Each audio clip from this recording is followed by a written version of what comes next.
Hey folks, welcome to another Star Citizen stream. We're running on the 3.19.0 PTU environment, running patch 8477529. Now then, we just logged in and we don't know anything about the server because we haven't checked it yet. Huh. We're on EU server 050 and there are 63 people online at the minute. It's very early in the morning. Got to bed quite early last night. Tossing and turning, couldn't sleep. Thought need to log in, do some PTU testing. Right, I have it on good authority from the Spectrum testing chat, SC testing chat. That Defence Con is currently running, so might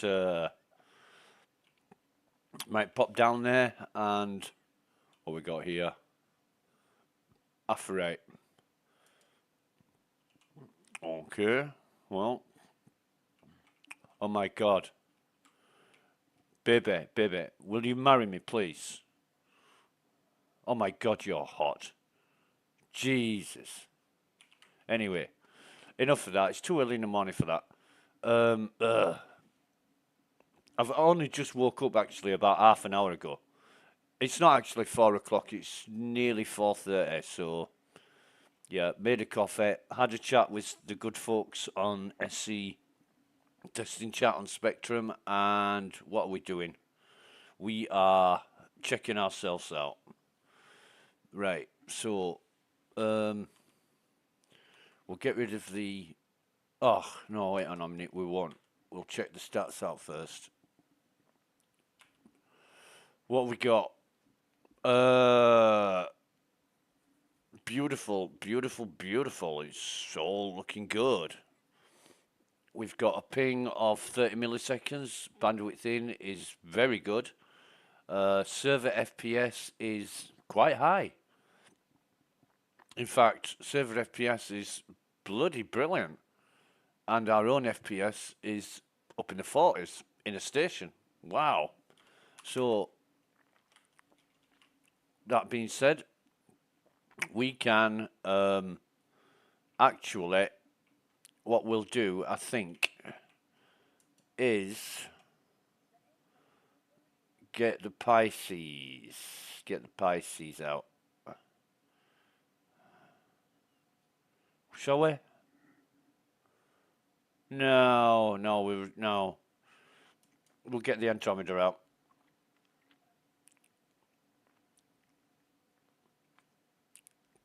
That's what we'll do.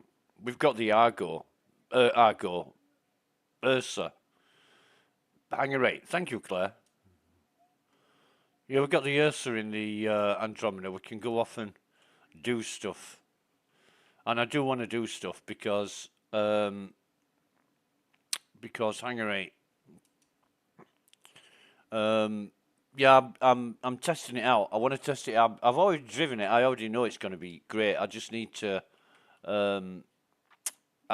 play around with the turret and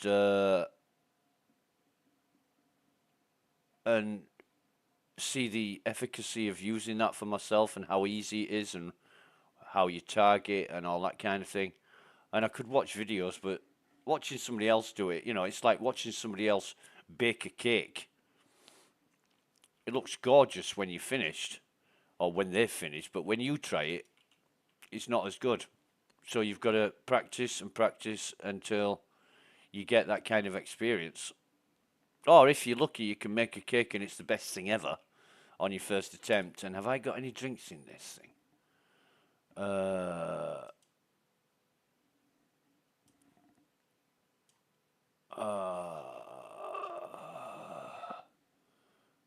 Wait a minute. I know what I'm doing. I know exactly what I'm doing. Why the hell is that still in there? See, this is what I'm saying about keep checking. Because if you don't keep checking, like, oh, wait a minute. I know what I'm going to do. I know exactly what I'm going to do. Right, so all these normal ones, right? All the normal pyro multi-tools. That's a mirage. A mirage, oui, bien sûr. En français, c'est un mirage.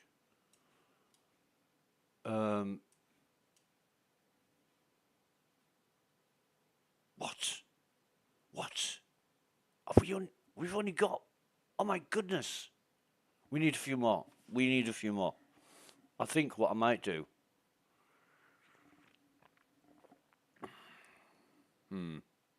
Maybe. Maybe. I might go to the hallowed site. You know, the secret site. Yeah, that one. The one that nobody knows about that I've streamed about 6 times. I might go there and try and get some more multi-tools today. That might be a good test for the Ursa because it's a lot more favourable terrain, even though it's an island surrounded by water. Water. Water. Water. Oh, God. What am I doing? Right, I know what I'm doing. I know exactly what I'm doing. Leave me alone. I've got 1, 2, 3, 4, 5, 6, 7. Dumped a couple. Lost one on purpose. But let's get down to Defence Con. Let us get down to Defence Con. And how we're going to do that. And this is another test. I want to test today to make sure that everything's still working absolutely fine. And the way I can do that is by going down to Area 18 and doing the business. So we're going to lift off here.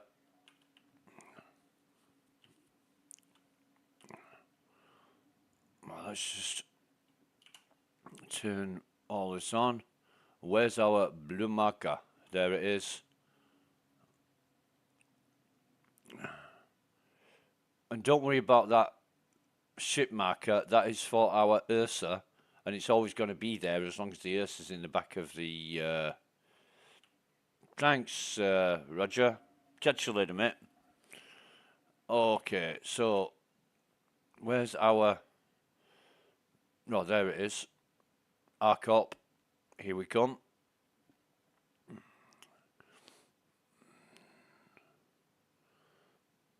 Now, we've been here before. Is that red? Is that... I can't even target it. Never mind. I thought it was red. Maybe it's me. I'm lack of clarity in the old back of the eye. Anyway. We're on our way.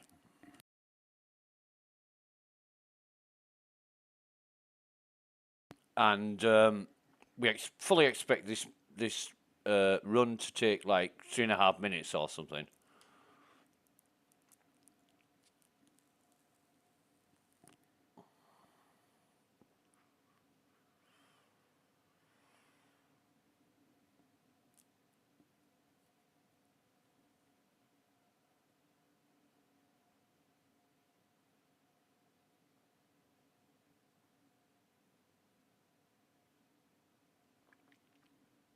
But yeah, we've been to the Defence Con before, and really, really need to thank Citizen Red, who's an awesome guy.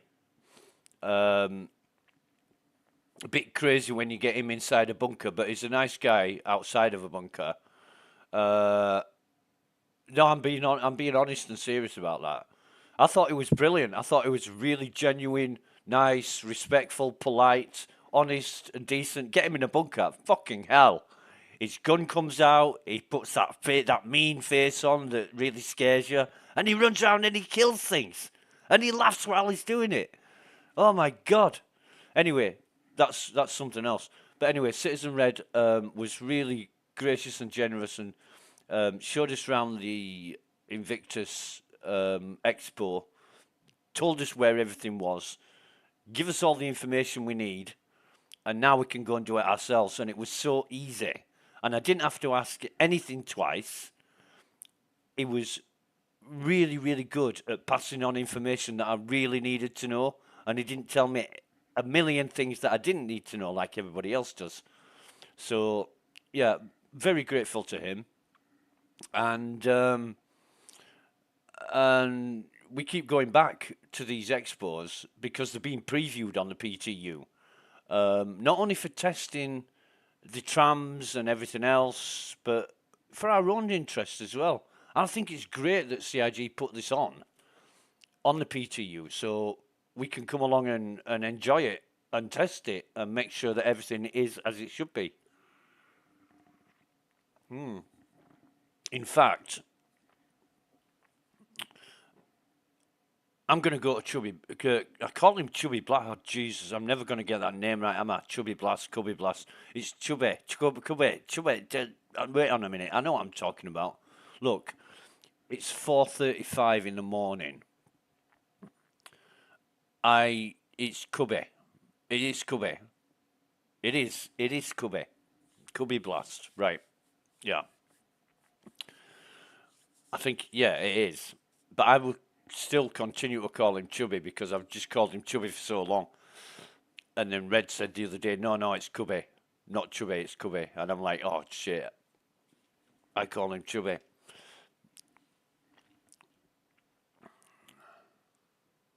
Anyway, here we are at Area 18. Now, the worst thing about Area 18 is I've been here dozens of times. I can never find the goddamn spaceport. I need like a guide dog or something. Right. Here we are, Area 18.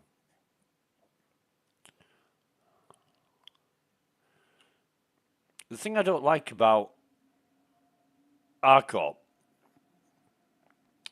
is that you can't really go anywhere else on the planet without it being restricted zone. And there's so much about RCOP that's interesting. The whole place is a goddamn planet. I could wander. I bet there's shops and places you could go to, and you know, you can't. Where am I? I know what I'm doing. You can't get round half of it because am I upside down, or I think I'm okay. Am I? Maybe. We'll see.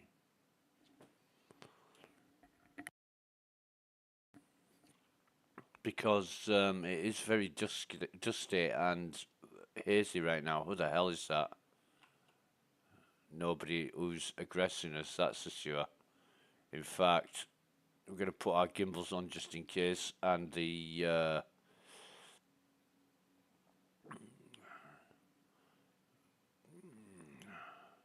yeah, right.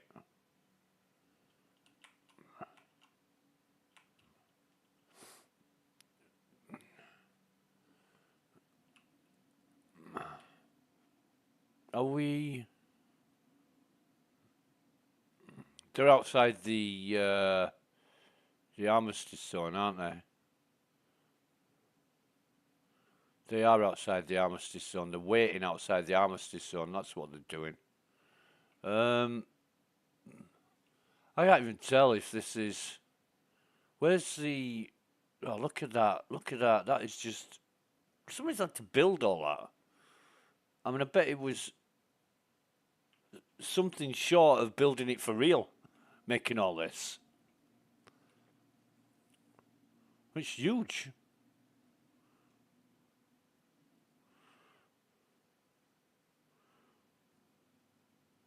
I can't see Jack. I can't see the radar. Oh, because I have no radar. Where's my radar gone? You know what I mean? Where's my radar gone?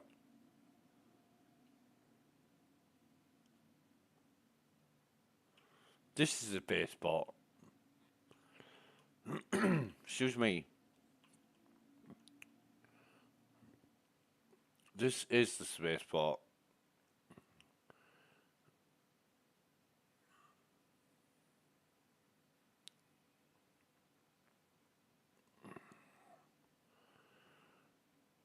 I've been defeated and brought down.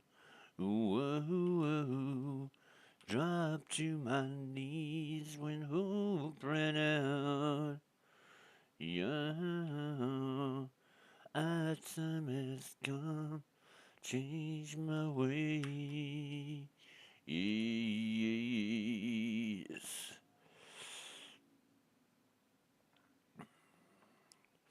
Come on, Roger.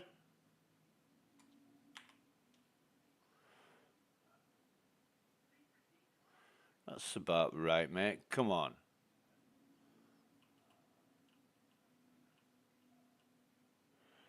Eh? What did Charles say? Look, Charles, right? We have Roger at ATC to tell us what to do. We don't need you second guessing him. When it comes to ship functions, you're the computer. But when it comes to docking and undocking, Roger is the man. So just leave him to do his job. Stupid ship. Right, so here's our hangar.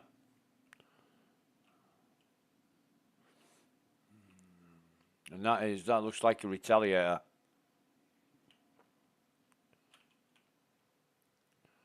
And I don't know why, but this hangar is shit. It's right. Oh, because you're supposed to come in at the other side a bit. But even then, you've got a big mast in the way. I mean, why make anybody? Oh, it's like an airborne slalom course at the Olympics.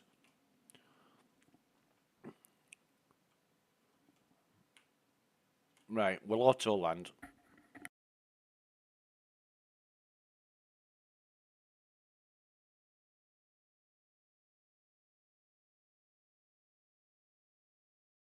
There we go. We've landed. We'll turn the engines off. We'll go into the vehicle maintenance and check this out. And it looks like that's not bad. That's come up straight away. That's come up absolutely straight away. And it looks like it's worked. Now we'll try the hydrogen.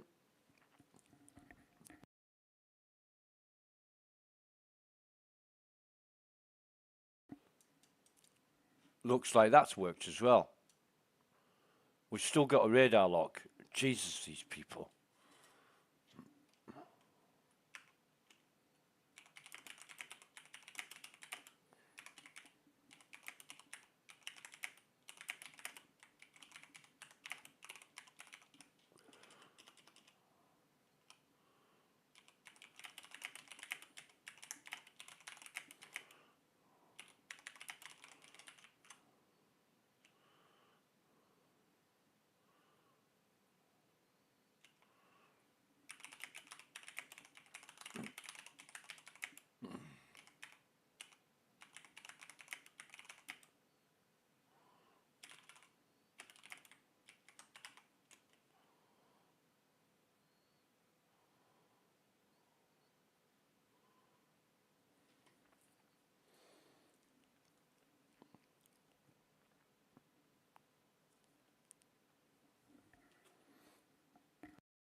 Just bear with me one moment, and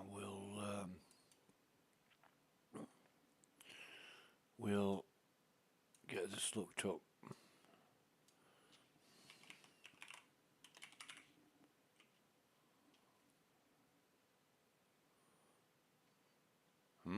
Okay.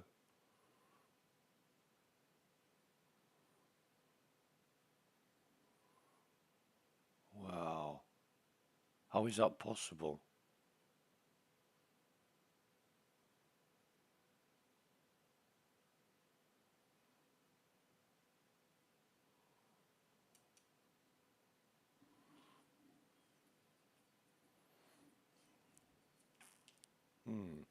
Strange.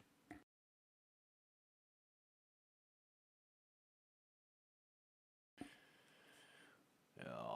Skyridge says his location on his profile is the same country as me.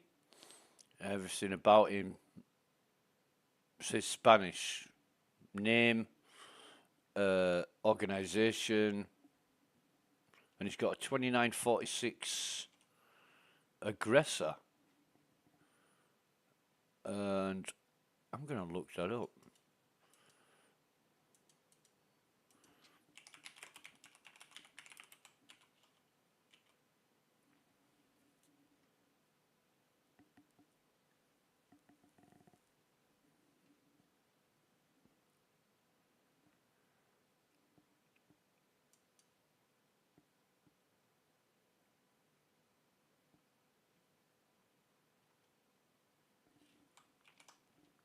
$29.46.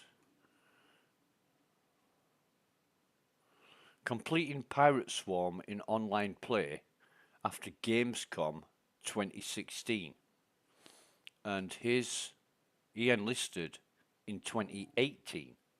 So how the hell's he got that title?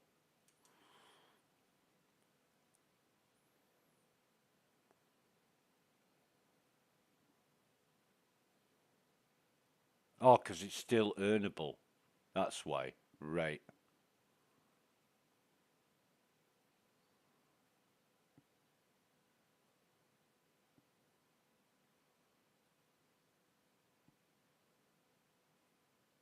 We should have that then.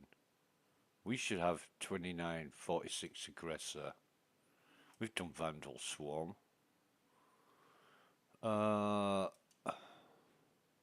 Let's have a look. That's interesting. That's interesting to know you can still get these titles. We don't have that, but we've completed Vandal Swarm in online play.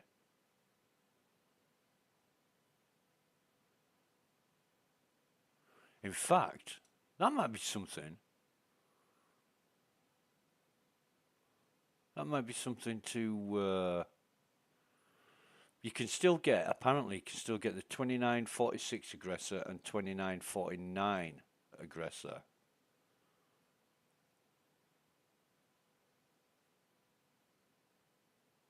Ah, that's cool. I'm going to put that on the bucket list of things to do. Yeah, that's really cool. Thanks for that, Mr. Skyrage. Okay, so engines are off. We're going to get out of the pilot seat, not pirate seat, Jesus. I'm going to turn that chat off because it's 4:50 a.m.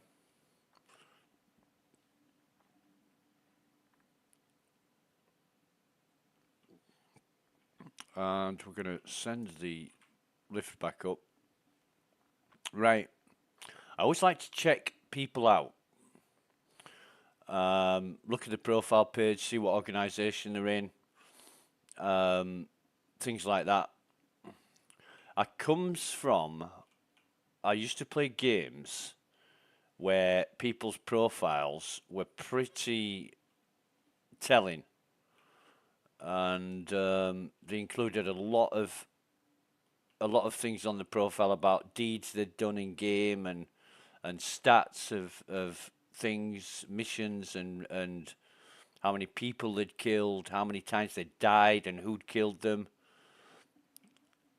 You know, and you could look up the profiles and get a pretty good idea of what they were into. Right, so we're going to store the ship.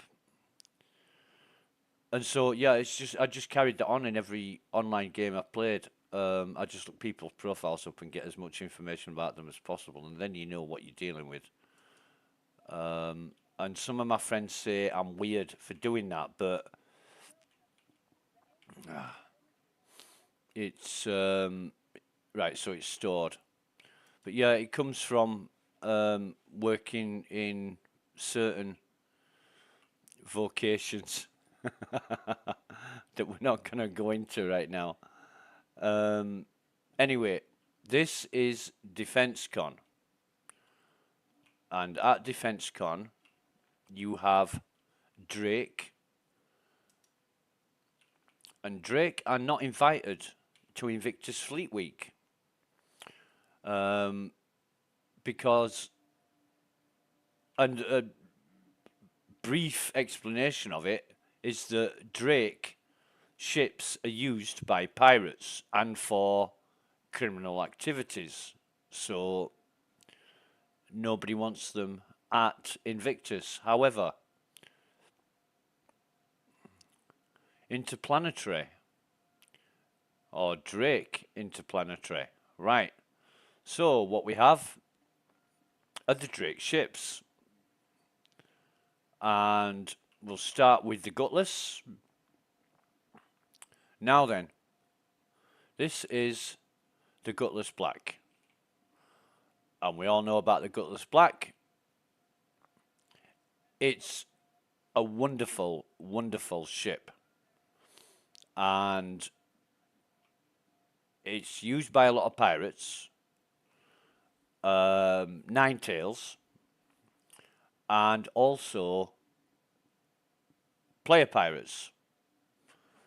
It's a gunship, and it's well armored. It's got a turret. This is the cargo bay. You can get several vehicles in here. I'm sure you can get a rock in here. You can get, well, no, sorry, you can get a rock in here, definitely. I'm sure you can get an Ursa in here and a few other vehicles as well. As well as. You got two beds. You've got a turret. That's the top turret. I think you've got 4 weapon racks. Yeah, 4 weapon racks. That's 2 more than the Andromeda. I mean, I really would like, CIG, please, a couple more weapon racks in the Andromeda. You know, you've got a crew of, a minimum crew of 3, a maximum crew of 5, and 2 weapon racks. You've got lockers, which should be, the lockers themselves should be weapon racks. You should be able to put weapons in, well, I don't know what you're going to use lockers for. Anyway, it's got a pilot seat and a co-pilot seat. You've got 2 beds, 2 lockers that's got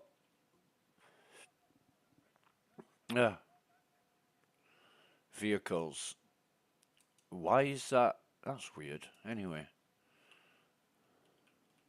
And not much else to show in here, but you can get in the turret, have a look in the turret.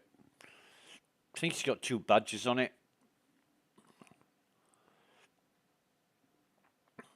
Panthers, right. So, switch firepower mode, power on.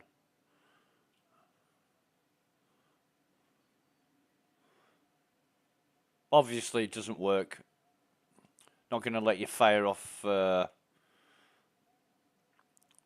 I don't know with Drake. Drake could probably let you fire it at the expo, but yeah, I'm going to have to do a bit more reading up on DefenseCon, because although I'm pretty savvy now about Invictus, and I've read a lot about Invictus, I haven't really read much into Defence Con. But yeah, that's the Cutlass Black. And the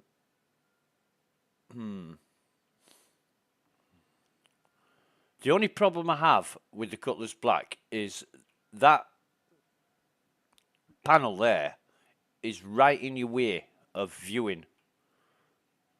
But I guess it's a defense thing. You know, you've got that to sort of. The outlaws are the ones using your ships, mate.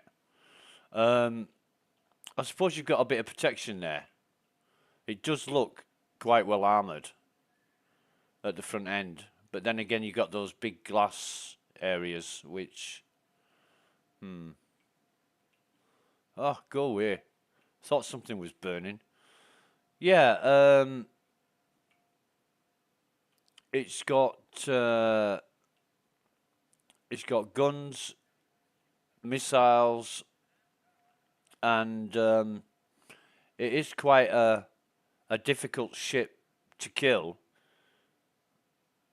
and destroy in the hands of a good pilot. Now this is the Cutlass Steel, and not a lot of good things are said about the Cutlass Steel because I think it's a troop carrier, like a drop ship. And people say there's absolutely no point in this. However, it's got a... Can we? No. We can't use that. It's a Gatling gun, basically. And you can see you can get loads of people in here. Now, the only issue I have with this ship being a drop ship, it's not very well armoured. If you're going to use a drop ship, you're going to go for like the Valkyrie. That's proper armoured and capable of looking after itself. This is all the same. You've got your 4 weapon racks, 2 beds, turret, pilot and co-pilot seat. However, you're sacrificing your cargo space, cargo bay, for these seats. So what can you do with it? Not much. Oh, and forgot to show you, you've got these doors at the side, what you can open and close. All Cutlass have this feature. So as well as the ramp at the back, you've got these, but you can't jump up. On a low gravity planet you can jump up and climb into the ship, but not on a normal gravity planet. And it's a little bit annoying. Oh, it's got cannons on the side as well. What the hell? Weird, but never mind. Then we've got the Cutlass Red. And the Cutlass Red is a medical ship. And it's like the Pisces medical, but it's got 2 medical beds. And any would-be medic or anybody who's in the line of rescuing people would have a ship like this. It's very much more capable of looking after itself than the Pisces. The Pisces is a really quick, agile ship, but it's very weak. It's got hardly any armor, and its shields aren't very good. But the Cutlass has really good shields and is well armored. So anybody flying the Cutlass Red is in a much better position to like withstand turret fire from other ships, missiles, that kind of thing.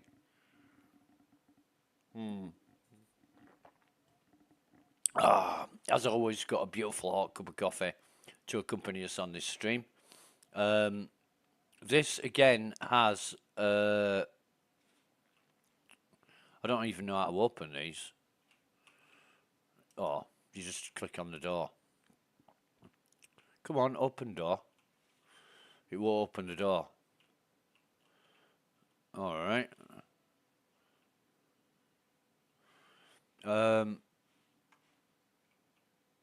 No, I don't know why the side doors aren't opening. Anyway, you've got 2 beds here and 2 beds there. You've not got a turret in this. What is that? Oh, it's the toilet. However, what I do find strange is you've still got 4 weapon racks. You've still got your pilot and co-pilot seat and everything else, just no turret. It's a medical ship. It's not it isn't per se a combat ship, although it can be used for combat, obviously. But that's the Cutlass Red. And, yeah, rescue, it says. But now we get the Cutlass Blue.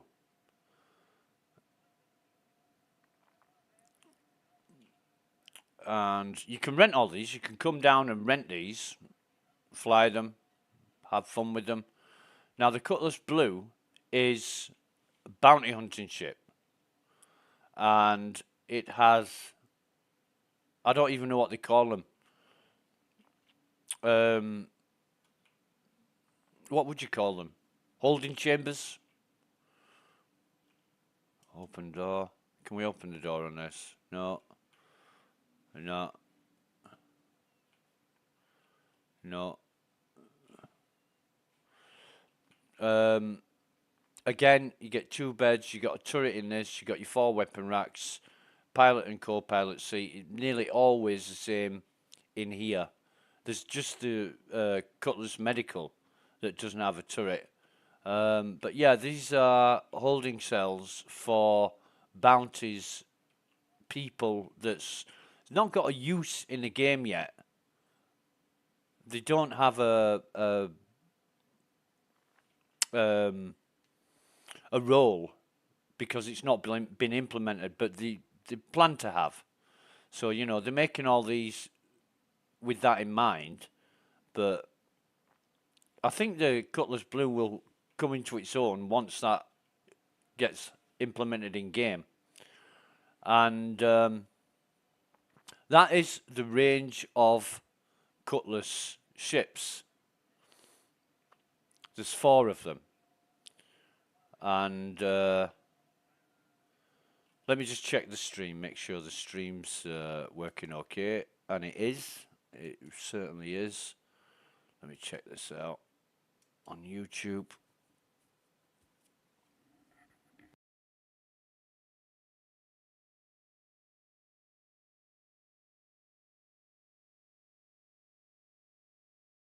Yep, everything looks perfect. Everything's great. So, yeah, the Cutlass, I am not a fan of the Cutlass. It's the viewing from, in fact, I didn't sit in one, did I? Let me go sit in one, and I'll show you exactly what I mean. Any'll do, because they're all the same. As far as the pilot view goes, anyway. You get sat in the, and they used to kill you when you, my mate has a Cutlass, and when we sat in the pilot seat, I'm like, why can't I sit in the goddamn pilot seat? Enter pilot seat, right? I sat in his pilot seat. I said, can I fly your ship in? He said, yeah, and I sat in his pilot seat and it killed me. Right, so that's the view. That is the view from the pilot's view. And when you're looking around, that's the visibility you've got in this ship, i.e. not much. It's got a great big console in the way, and your viewing is obstructed and severely hampered by all this equipment. I feel they could have done a better job and put like the screens on this metal section here, and maybe a couple up here, and left that area sort of free. But no, this is how it's designed, and they're all the same. They all look the same. So that's the problem with the Cutlass Black, and that's why I don't like it, because I like as much visibility as possible when I'm flying a ship. And I like ships that have been well thought out in that respect. However, I've got to say, and I don't mean any detriment to anybody about this, but they look like they've been thrown together quickly, do the Drakes. Nearly every ship they make isn't that well thought out. Not like Aegis or Anvil or RSI. The RSI is like NASA, who they design things not only to be practical and work, but they're really, really well thought out. And Aegis, they're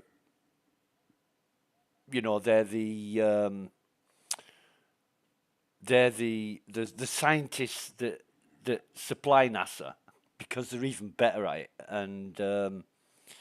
And Anvil, you've seen Anvil ships, really, really well constructed, well designed. They even Anvil, they even incorporate their engines inside the ship rather than on an external basis like RSI. So it's all sort of very well planned. Whereas Drake, even the Cutlass, great example. The engines are external, and they're the first things that get blown off when you're starting to get shot at and take heavily damaged. Take heavy damage. So let's get out of this seat. But that's why I don't like the Cutlass. The pilot viewing is not preferable. No difference from any of them. The black, steel, blue, and red are all the same in that respect. However, let's move on. Let's move on from the Cutlass and have a look at the Corsair. Now this, I was really, really interested in testing this ship because a friend of mine told me I was having a problem with hammerheads. I always have a problem with hammerheads.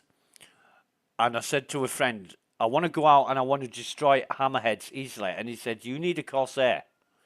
I'm like, okay. He said, with Invictus coming up, you can go down to Defence Con, rent a Corsair, try it out, see if you like it. So I did. Within the first sort of 3 minutes, 5 minutes, I didn't like it. But anyway, it's got 4 guns at the front, on gimbals, and you've got side turrets. These wings are retractable, so the wings come down, and again you've got the engines on the exterior of the ship, a bit like the Andromeda and the Cutlass, but this is much better armored than the Cutlass. But not as well armored as the Andromeda. And you get in and out of it on an elevator with, can you believe it, levers. Yes, levers. In the 30th century, you have these levers. Now, you can go up to the roof or to what they term it as the mess hall, and that is to bring you back down to ground level. So let's go have a look at the roof first of all. Yep, levers. I mean, somebody in Spectrum chat asked me what I thought of the Corsair, and I've got to be honest. I said it looks like something that was built by the Russians in the 1960s. That's exactly what I said. Because to me, it oozes practicality. You know, there's no bells and whistles with this ship. It's all very, very basic. Now that's the rear turret, and you've got a turret under the nose as well, under the cockpit. We'll go down into a mess. That's the roof, and you can see the wings that fold down. That's probably one of the best features about it. And you can see the side turrets here. It's a bit Millennium Falconish in that respect with the turrets at the side.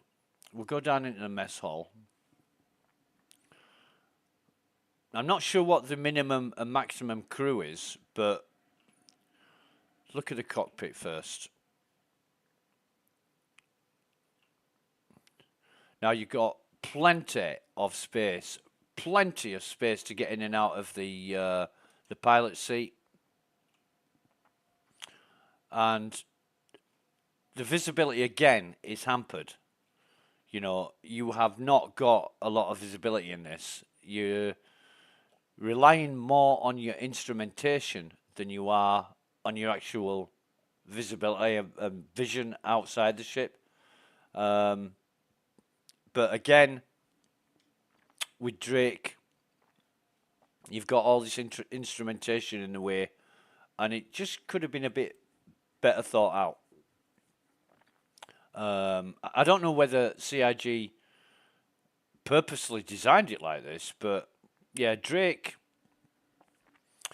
don't seem to have spent a lot of time in research and development.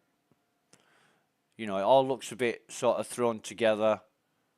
I'm trying to think of a word that would aptly describe it, but yeah, it's just practical, very, very practical. And you know, everything's reachable. Yeah, spool quantum drive. I don't know why you've got a button for that, but scan mode, enable, power on.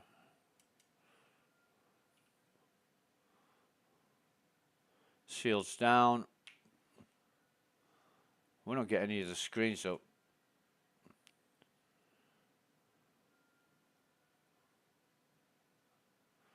Okay. And in terms of maneuverability, it flies like a brick. It really does fly like a brick. It's not agile or versatile by any means. It's slow to respond, and I haven't ever used it in a dogfight, but I can imagine it's not very good, given that it's got quite a lot of firepower.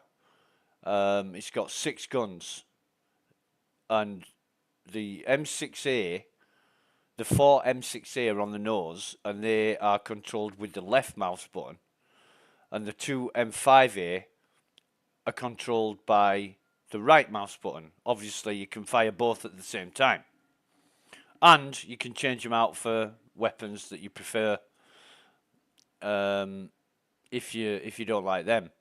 However, I've never used it in a dogfight because I can already tell you're either going to have to take on enemies a lot less weaker than you, or you're going to have to be very, very lucky.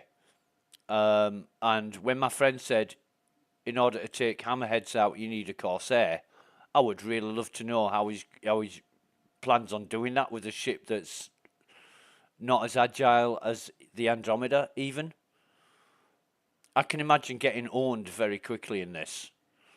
Although the DPS it puts out is a lot greater than, well, the stock Corsair outputs I think it's 2,700 DPS in maximum, whereas the stock Andromeda, I think that's like 1600 or maybe 1700, and so there's 1,000 DPS difference. But geez, the Andromeda is a lot more versatile and speedy in combat than the Corsair is.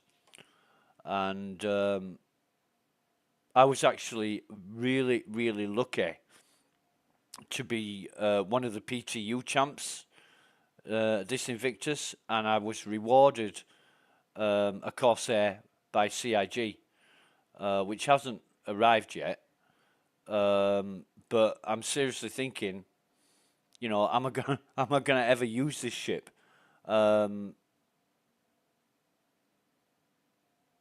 It will be good for some things that I haven't found out about yet.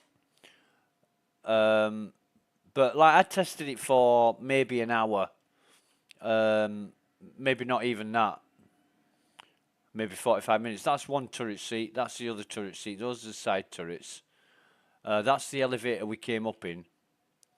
Mess hall. You've got a little mess hall. My friend's got one of these, and I usually sit down at the table when he's flying the ship. The beauty about this is you can lock all the doors, and with Drake ships, even the cutter, you can lock the doors, which I find is very, very useful, because it means if you're transporting anybody anywhere, you can lock the cockpit door and they can't get in, they can't get to you. So there's one of the I was going to call it a bedroom cabin.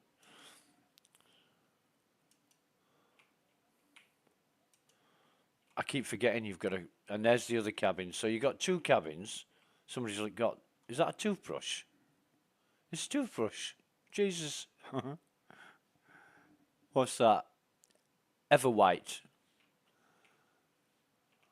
Okay. Are these? Oh no, you can. No way. Jeez. You can even open the. You can even open the locker. Oh man. And then you've got the. I don't know how you describe this bit. It's just like a hatch area with another. Well, you've got a shitload of weapon racks and some more lockers, and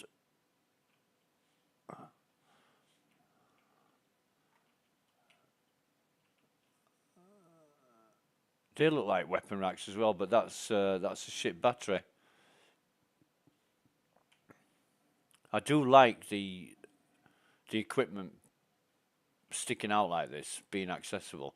Don't really know what this is all about, because there's nothing you can click on or select. I never really investigated what that screen's about, but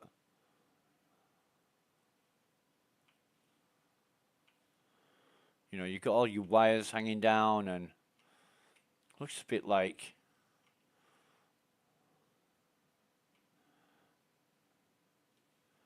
looks kind of half finished. Not, looks like a submarine. Looks like one of these submarine movies. Anyway, this is the cargo area.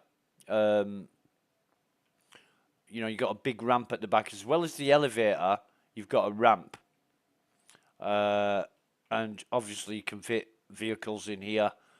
Absolutely no, but you can get a Nova tank in here. Really large space, really accessible, and you know, Rock, Ursa, no problem. Cyclone, you can get a couple of Cyclones in here, and it's a really large area for transporting stuff. And of course, you can also put a bit of cargo in here as well, crates, anything like that, ship components that you've blown out of the sky.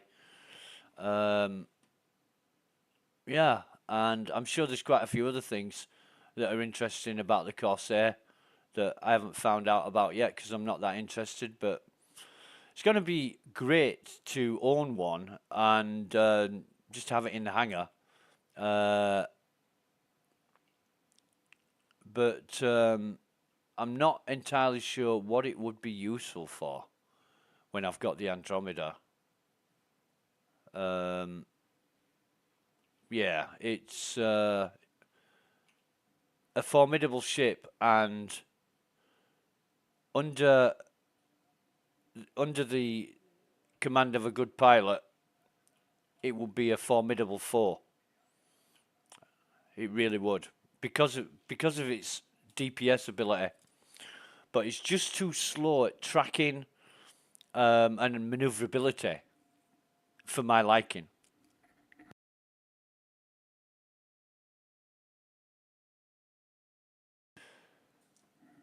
But yeah, great little ship.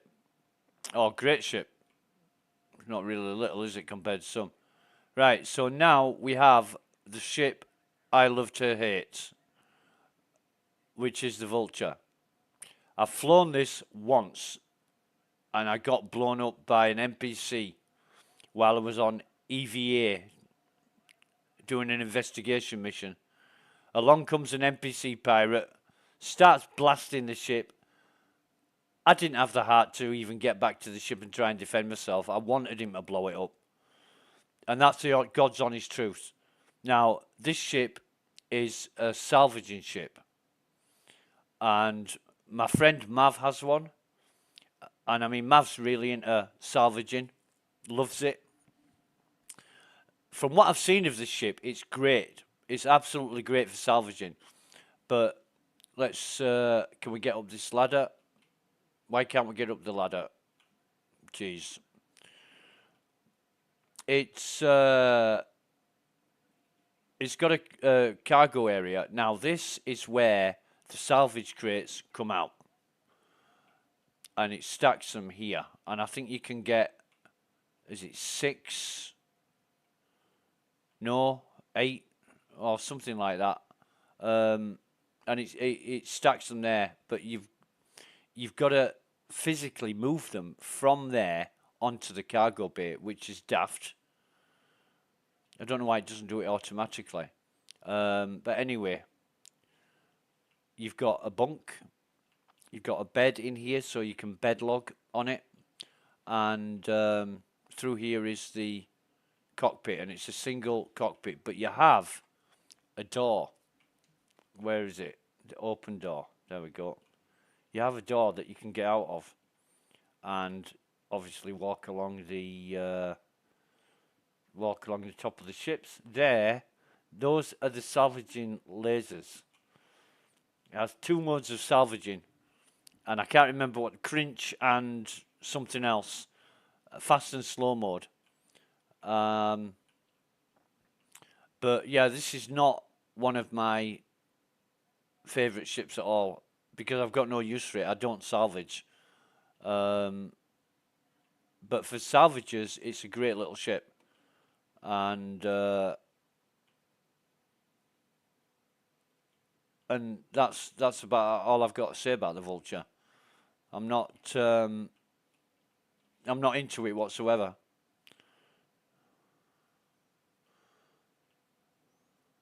Armament wise, I don't think it's very well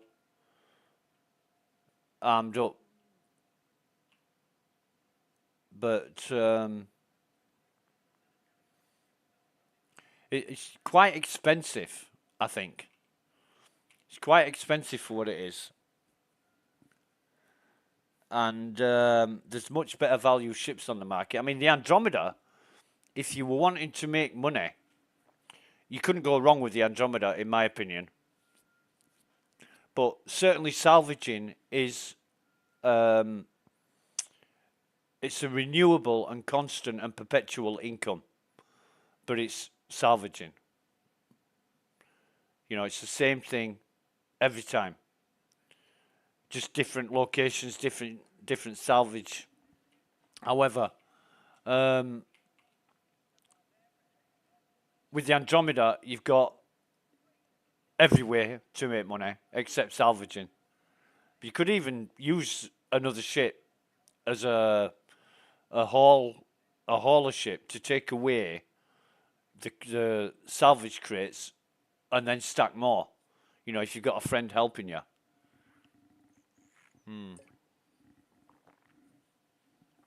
But yeah, that's the Vulture. Now this thing, Buccaneer. What a goddamn nuisance this is, and it's really, really, really quick. Is this ship? Very hard to catch when it's on full burn, unless you're in a ship that can go that fast. But yeah, really watch out for these. When I come across these Buccaneers in combat, they're one of the first ships that I get rid of. They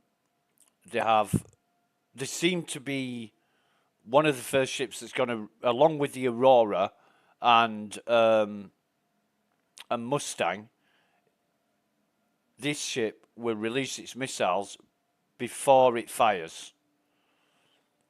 You know, not very strong in the way of armor or shields, but it's quick, and that's its strength, its speed. But I don't like it because of its speed. It's very quick in the sky, hard to track, and like to destroy them as soon as possible, get them out of the way. However, I've never actually sat in one, so I'm going to take that opportunity and enter ship.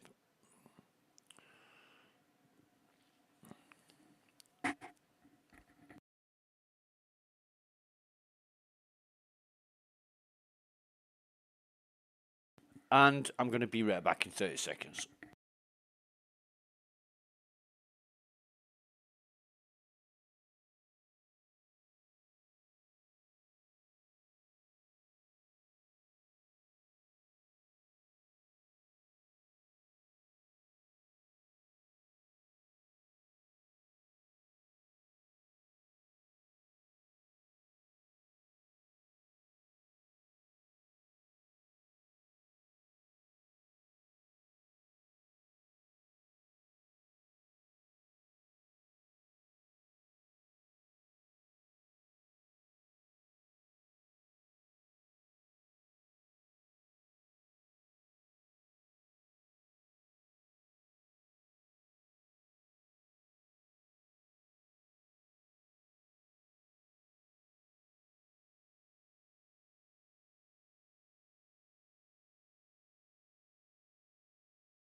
And we're back. Right. Well, the visibility is not that poor as some Drake ships. The instrumentation from the forward view is slightly lower. It's not in your field of vision when you're looking straight ahead. And I guess that's because when you're flying so fast, you really do need to know where you're going. Well, you don't have to fly this ship fast, but it is capable. So yeah,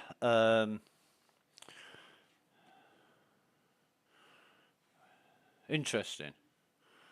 Interesting. Again, it's very practical, basic.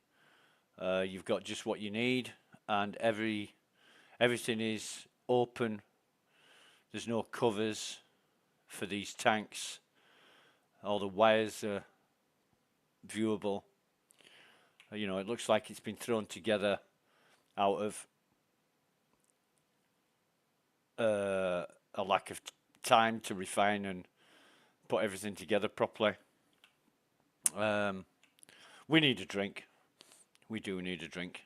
But yeah, I don't like the Buccaneer for what it's capable of, not for any other reason than its capability. It's an annoying little bastard is the Buccaneer, and I can understand why a lot of pirates use it. A very capable ship for its size, very capable. Now I'm not sure about cargo space on this ship, but looks like they stole the landing gear off something else. But it looks like, wow, it does look like very substantial gear for a ship this size. You know, it's not like the undercarriage of the Avenger. Looks like it'd break if you landed too heavy. However, yeah, the Buccaneer, one to be aware of. Anybody comes at you in a Buccaneer, don't brush it off. They are a threat, a real threat. Anyway, let's get a drink. Let's get a drink. We'll get 3 of these. We'll buy more of these when we get to Chubby's, Cubby's, whatever it's called this week.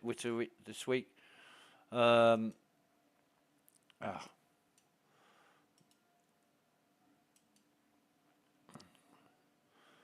see how long. Oh, that's quick. I don't know how many people are online. Right, so it's 5, call it 5:30. We're having 3 drinks at 5:30. This should be good until sort of 8 o'clock in the morning or thereabouts. I really want to time this and see how long the 3 drinks are lasting, because I don't know if CIG have adjusted it or not. But certainly the difference between 3 and 4 drinks, it was exactly the same time when I timed it before in 3:18. I've got to keep doing this because obviously CIG adjust values and the efficacy of things in the game. Okay, right. That's our drinks taken care of. And we'll pop our helmet back on because we really don't like people seeing what we look like behind this mask.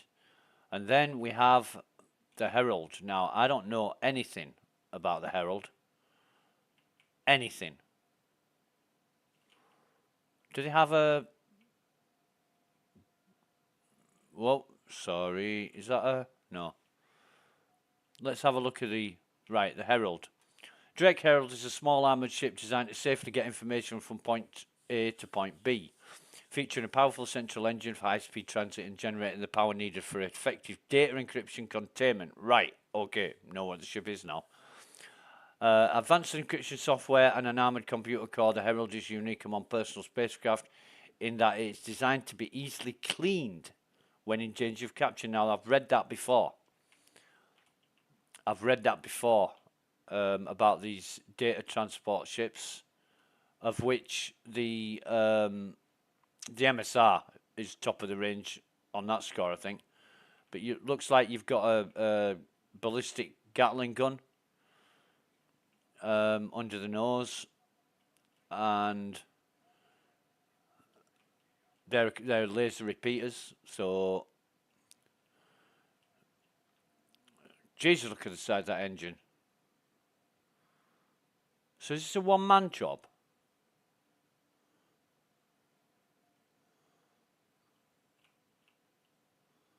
Can we? How do we get in the?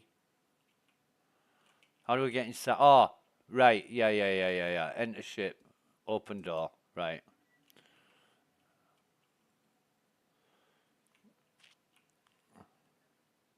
Enter ship. Right. So I'm guessing that's your data scanning. You got two. Oh no, you've only got one bunk. Okay. Pilot seat. Enter pilot seat.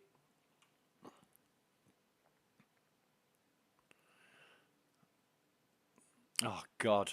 Again, you were severely hampered by the instrumentation panel. And you've got good visibility at the side and sort of upper forward, but yeah. It's not that bad actually. Oh, there's that woman with the funky outfit. It's not that bad, but again, it looks like it's a very basic practical design that wouldn't suit me at all. Support seat. Let's have a look at this. Can we turn any of this on? Power off, left, right. Exit left, exit right. Okay, fine. Seen enough. So it's a two-man job, and how the hell do I open door? Do I just run out of here? Brilliant. I don't like it. It's too cramped, and I don't see until CIG bring something into the game to make it actually useful. I don't see the point in it. I know that's sad to say, but if you ain't got a use for it yet, what interest is there going to be in it?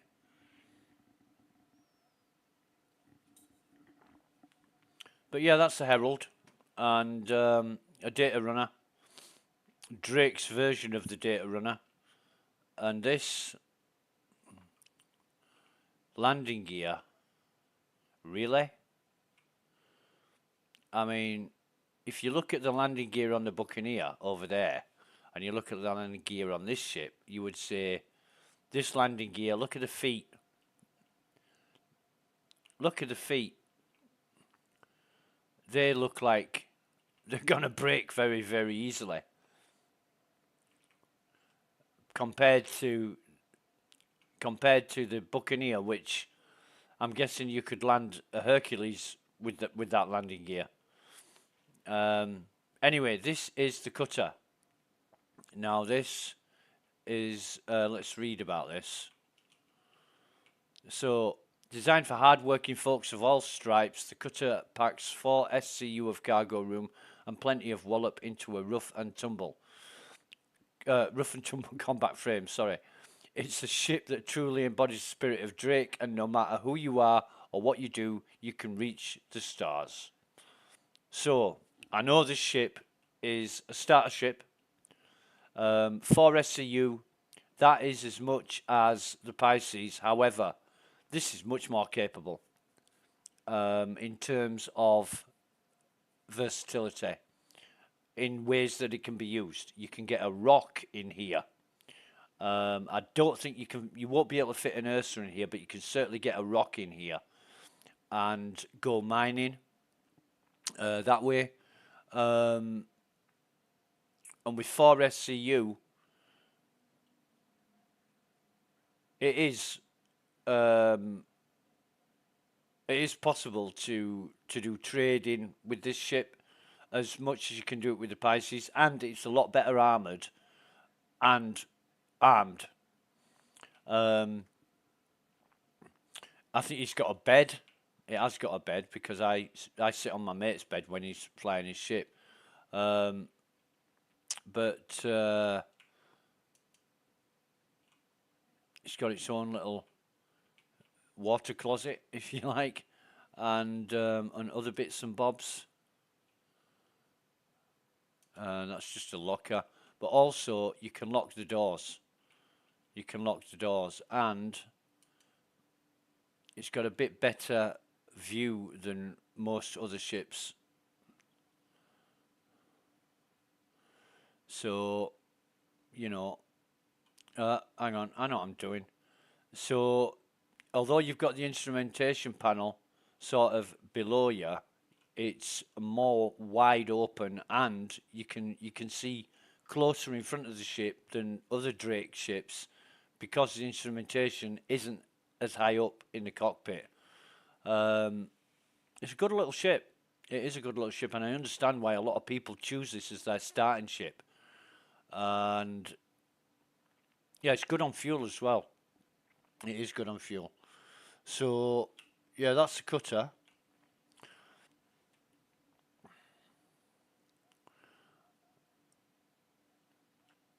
And I mean, the most useful thing about it, I suppose, is the fact that it's got this space at the back, and it's got its own bed, so you can bed log in it. Apart from that, it is better armed than the Pisces, and it's a lot better armored than the Pisces. So it's not that much more expensive to buy on pledge either. And you never hear me talk about buying them in game. Some players, all they do is talk about how much ships are worth by the credit value in game. I'm not interested in that. Really not. Anybody can make credits and buy a ship. Now then. Wow. This is the Caterpillar. And it's one of the larger ships. Larger. It's one of the largest ships that you'll see. Where's the... I always cannot find this. Oh, right. There it is. So, call elevator, deploy that.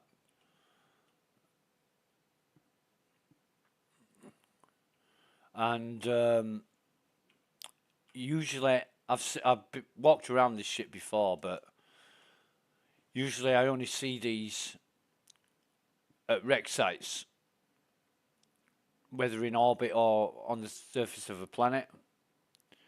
And there's a guy in an Elvis suit.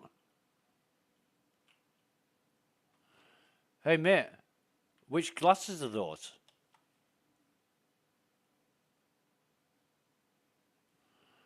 Hello? Okay. Anyway, had the cheek to join the elevator with us, but won't have the decency or time to speak to us, so never mind. So, yeah, this is sort of the engine room. We're very familiar. Oh, come on, get up the ladder. We're very familiar with this area. We spent ages trying to climb up holes like this. And we can come through into what the server room or whatever they call it. What a Juno Star Work or Star Junk Work. Anyway, it's a massive, massive ship, and somebody's gone to all the time and trouble of working on this and incorporating all this. This is a bridge up here. I've never ever actually sat in the pilot seat, so let me try that. I just have to get in the right position, I think, to do that. No. Oh, enter pilot seat. There we go.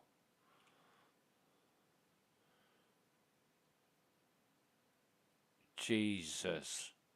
Can you imagine flying this? I mean, the cockpit's not central. The rest of the ship is on your right. You've got very, very limited visibility. It'd be a nightmare. You get used to it. it'd be like flying a 747 through with looking through a letterbox. Or I don't even know. They have mailboxes in America, don't they? I don't know if you know what a letterbox is, but yeah, yeah. I can't imagine flying this.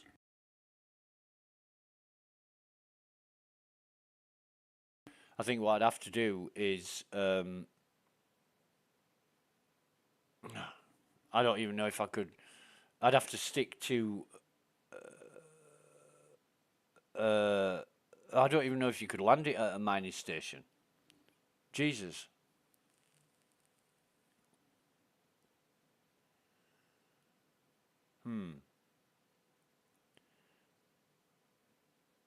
But yeah, it's got, I think, a massive amount of cargo space. Let me just see what this ship's got in terms of cargo space. Oof, Jesus. Phew. So that's a billion. A billion USCU. Huh. Oh my God.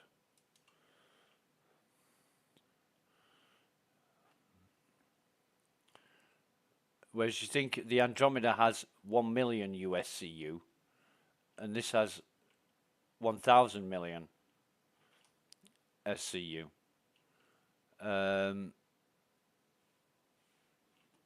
Awesome. And you've got, what, 2 bunks, a computer table. That should be, you should be able to open that. Anyway. Oh, what glasses are you wearing? Which glasses are you wearing?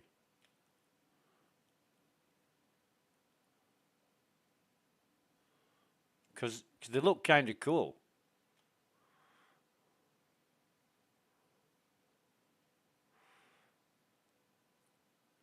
Yeah, nice glasses. Okay, so, and they were only forced to stop there because I blocked the way. I know it's cheeky, but then we got some kind of whatever this room is, and that doesn't go anywhere.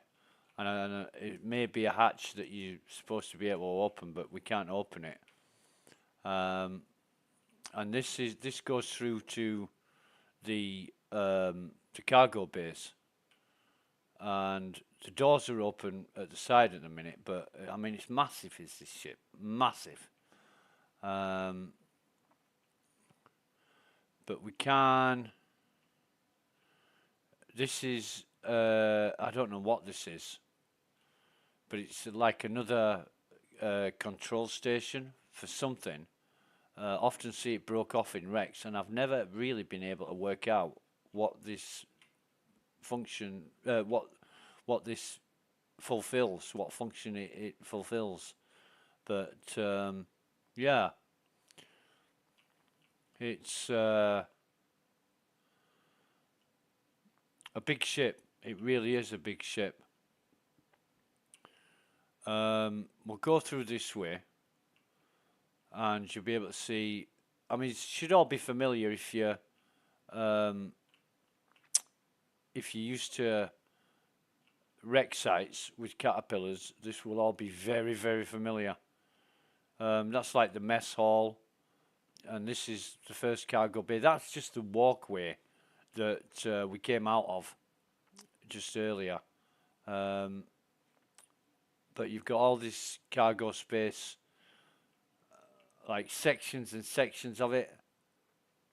Absolutely massive ship, and you've got the front, whatever you want to call it, front flap or whatever, and this opens up. There's a front loader, I suppose, but yeah, it's really, really huge amount of cargo space. And I guess if you were a trader, you'd want a ship like this, but flying it, oh my god, that would be another thing. You can also open and close the front doors from here, and I think the mechanics on display in here are quite interesting. I used to work in engineering, in hydraulics, and partly hydraulics, and yeah, it was great. You know, so when I see the pistons and hydraulic rams working, I got an appreciation of what they do and how they do it. So it's interesting to see. It really is. But anyway, that's a Caterpillar, and I don't know too much about it in terms of armament or capability. I just know it's a tank for taking damage, and it can take a hell of a beating, can this ship. Obviously, if you're in an Idris, it's easily defeated, but if you're in an Andromeda, it's not easily defeated. It takes quite a lot of time and effort. Anyway, just gonna jump off here because we never have. Oh, and we can do that without injuring ourselves, which is great. So yeah, it's really cool. Really cool. And that's about it for the Drake ships. Like I say, Drake have got a really bad relationship with the UEE and the rest of the manufacturers. That's why they have to stage their own expo, and they're not part of the Invictus Fleet Week. And I don't know if that is a kind of a mutual bad relationship, but I can imagine if the UEE ostracize them because their ships are used for criminal purposes, I can imagine it's turned mutual, and that's why they're staging their own expo. My question is, why the Invictus Fleet Week stops for 2 days while DefenceCon is running? You know, I would have thought if they were going to ostracize Drake and not include them in Invictus Week, they wouldn't close the convention center while DefenceCon was running. They'd just carry on. You know, so I don't know. Maybe I would split it so that, you know, you've got Tumbril, Consolidated Outland, Origin, and RSI that they exhibit at the same time. And maybe I would have Origin and Tumbril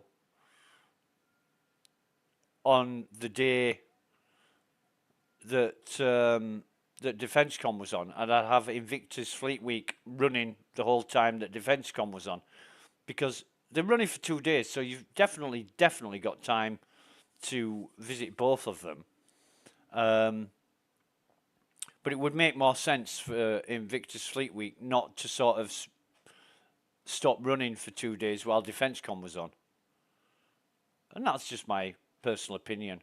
And it would fit more into the scheme of things, because if you were excluding somebody, you won't give a shit what they did while you got on with what you did. And the Invictus Fleet Week should run continually without a break, especially not for somebody that they've not included. You know, that'd be like the Rolling Stones don't play a gig for 2 nights because Deep Purple are on at another concert hall or stadium. Oh yeah, we're not playing tonight because Deep Purple are on. And people say, well, what the hell do you give What? Why do you care about Deep Purple?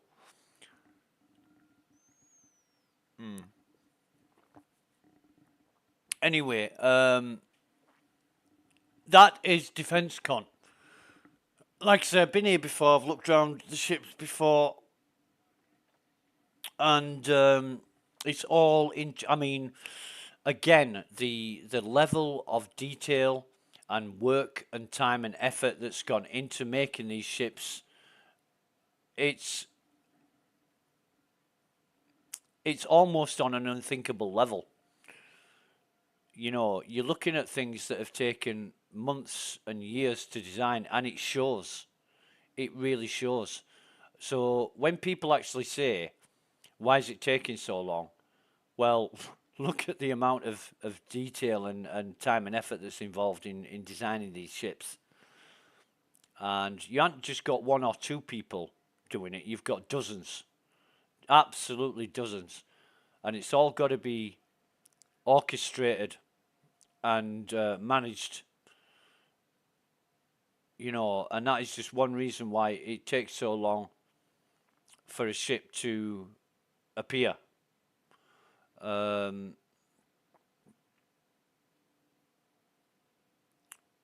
and on the development side of things, while the graphic designers are churning out new cities and ships and features and all this, you know, you've got all these underlying problems in the background that need sorting out. And I guess CIG need to be, need to have a lot more people working on the issue side of it, as much as they've got the skill and expertise on the design side of it, because on the design side you can't question it. I mean, it's absolutely gorgeous.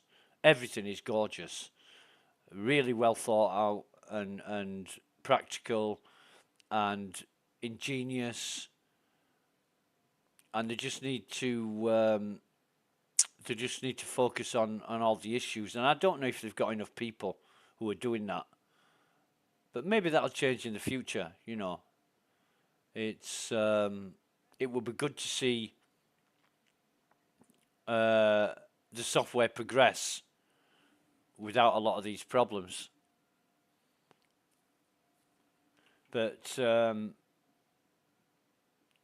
it's absolutely amazing, is all this. It really is wonderful.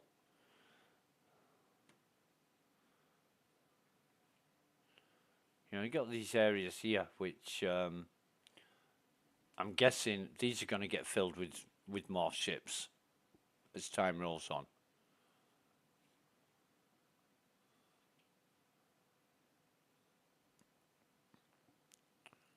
What's this over here? Drone repair. This is a hangar at the spaceport. I didn't realise that. Doe? This is drone repair. This is a hangar. Oh my god.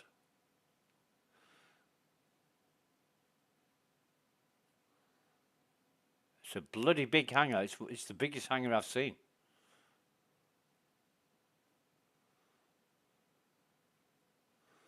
But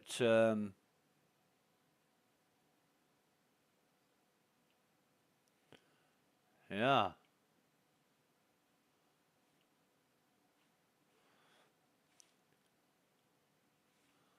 Wasted a bit of this red carpet here, aren't they?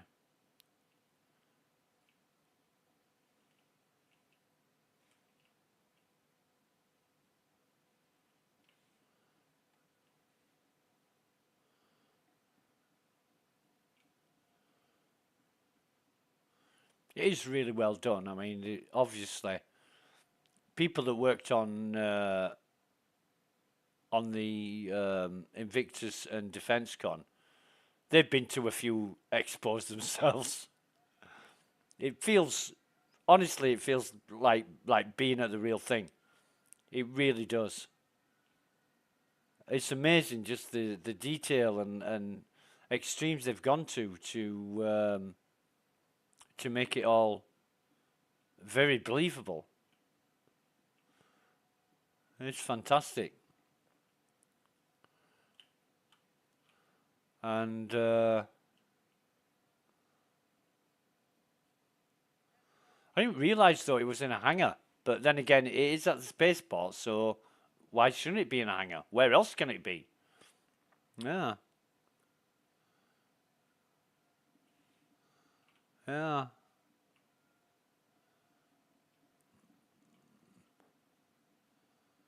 Oh, and then we've got the we forgot this, didn't we?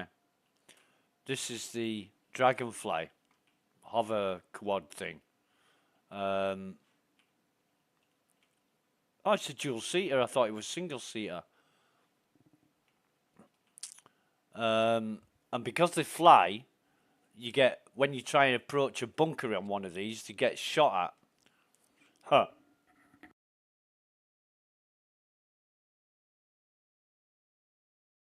So yeah, that's another, or even a comm satellite you get shot at. So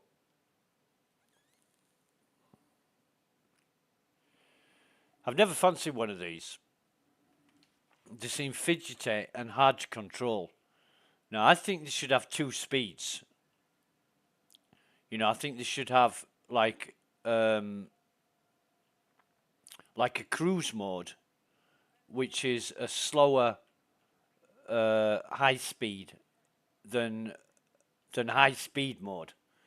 So you can fly them at a relatively low speed rather than the top speed that they're capable of. Just like a jet bike or jet ski or anything like that. Because they are difficult to control, especially in high wind. You have a hell of a job flying them when the weather's bad.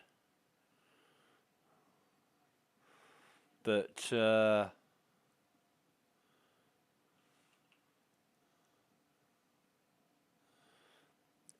want to go over to the display hall and see what's inside here. A, because I've never looked at it. B, I want to see what's inside there. And what have we got here? Oh, more Squadron 42 footage.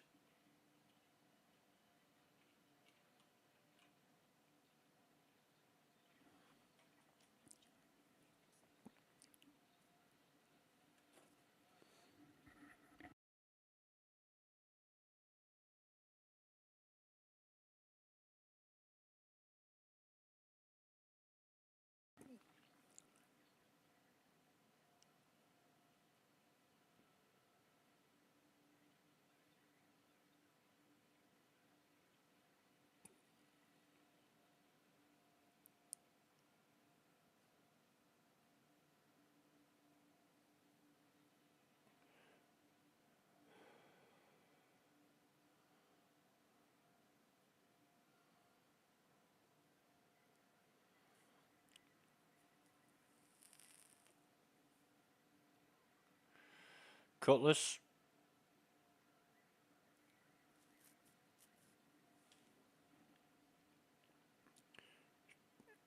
Oh, there's an Avenger gun down there.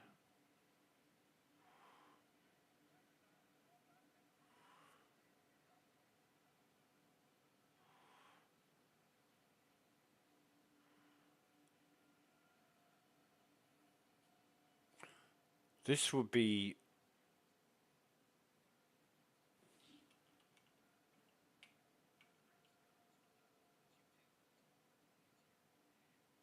Huh.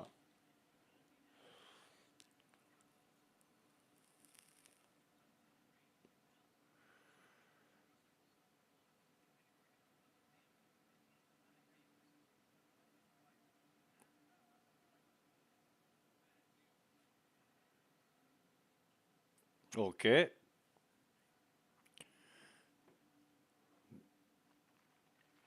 Loville.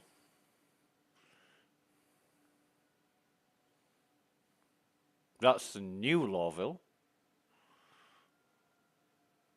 Wow. Oh, it looked like the new Lawville. I don't think it was.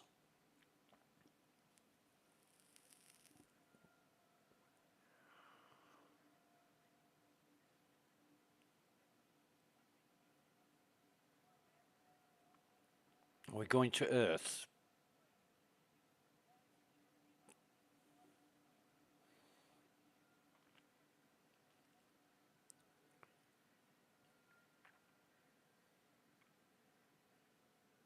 No.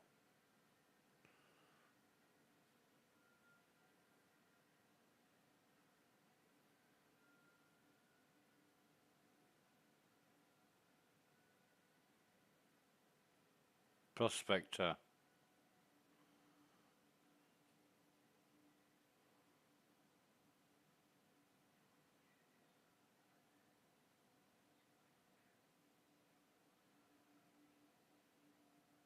Hey, it's him. He's the guy in the movie.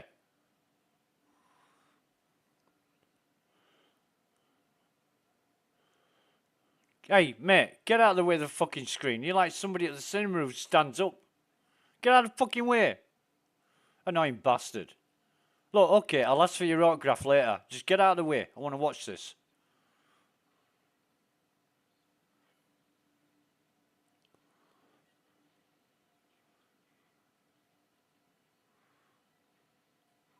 What an annoying prick that guy is.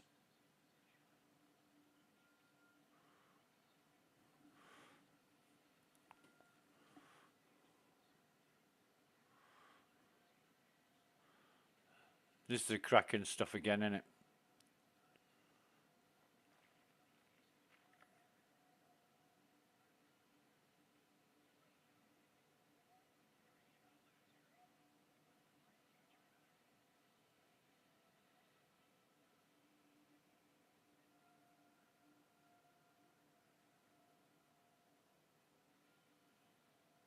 Okay. Oh, dickhead. Fucking hell, I wish I could bop you, man. You ignorant bastard. Right, we've seen all that. There comes Elvis again. So what we got around here, this will be, looks like the Kraken. Yeah. Kraken has been released, and that means one thing, there's no putting it back. This attack carrier has changed the way militias operate forever, and when it comes to personal defense, there's one thing you never want to be: falling behind. A protector and a beacon of freedom. In an often cruel universe, Drake Interplanetary has made this capital class ship available to all those tasked with safekeeping those unable to protect themselves. The Kraken is both a sanctuary and a self-contained war machine ready to take on the most daunting adversaries. Right, well, actually, it's the wrong voice saying, the Kraken has been released, and that means one thing: there's no putting it back. This attack carrier has changed the way militia operate forever. And when it comes to personal defense, there's one thing you never want to be: falling behind. Yeah, you want to say it in that kind of voice, don't you? Right, so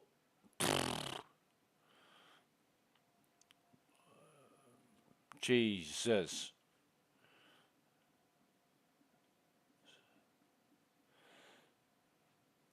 That is a big ship. And the one thing, well, I don't know if a carrier in space is going to be as effective as a carrier on like an ocean. The one thing about air superiority is it wins. It wins. And in space, there is no air superiority, but the amount of ships you've got against the amount of aircraft you've got is certainly a factor in a sea war.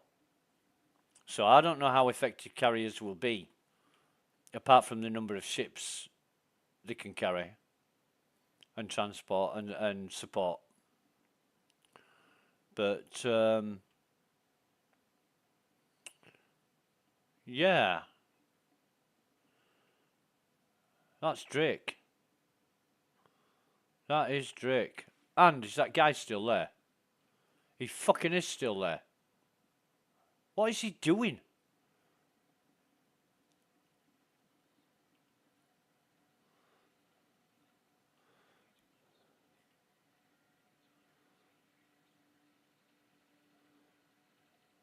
You twat.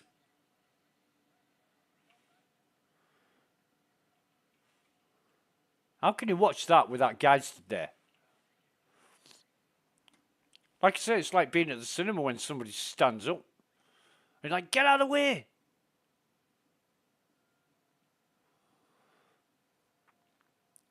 But it is a bit toned down as well.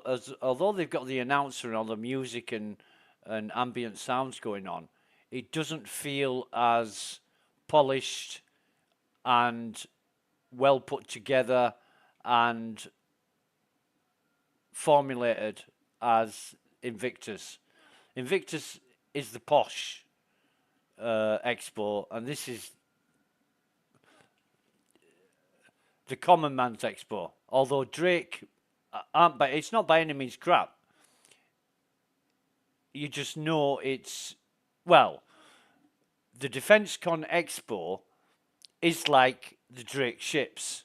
It's just practical, basic, and it tries to reach the levels of Invictus, but not quite. And I think that's very, very intentional. It comes across as really well done on purpose in that way, and I think that adds to the experience as well. Whereas Invictus, you get all the glamour and glitz and glory, and this is just Drake. Here you are. This is what it is. You know, release the Kraken. Blah blah blah. We're not going to be buying any of this stuff. What is this?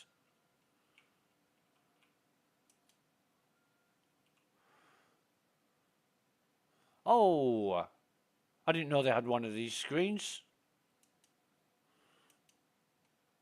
That's handy. Vulture, Herald, Dragonfly, Cutter, Cutlass Steel, Red, Black, Corsair, Caterpillar, Buccaneer. Oh, that's great. And you can rent it for $0 at this terminal. That's brilliant. And they've got another terminal over there. Oh, that's great. That is great. Another terminal here. I think this foyer, lobby if you like, is one of the best features. Because I'm not a fan of Drake ships. You know, it's a difference between BMW and Lada for me. Although Lada actually did start making quite nice cars in the end. They were just, they didn't pass the emissions test, did they? So we'll go back to the Riker Memorial Spaceport. We want to go over to Cubby Blasts. Get rid of these multi-tools. And for that, we're going to need... you should get here, and then it's all Defence Con. And you get here, and it's all Invictus. And that's good. It's a good transition. It's like crossing over worlds. There's the odd sign for Defence Con. And at the other side, there's the Invictus sign. Thank you, mate. It really is good. Really is cool. I want to come through here through customs, go to the tram station, and all he does, right? I'm telling you, all he does is walk around. He doesn't do anything else. Hey, mate, do you actually get paid for this? Because all I've seen you do is walk around looking important. Yeah, yeah, yeah, yeah. And you're one of those military stooges, aren't you? Because you've got the haircut. Yeah, yeah, yeah. Yeah, oh, yeah, yeah. He looks, actually, he looks, I wouldn't mess with that guy. He looks a bit handy. Yeah, yeah. Anyway. Anyway, so we'll come through customs.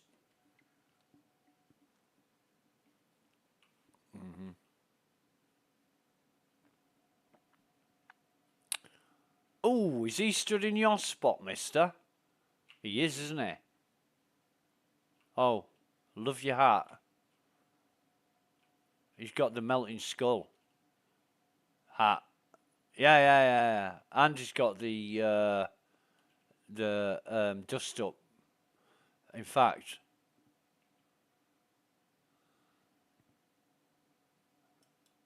oh no, get out of that. I wanna. James likes to enslave mankind. That is definitely dust up. Yep.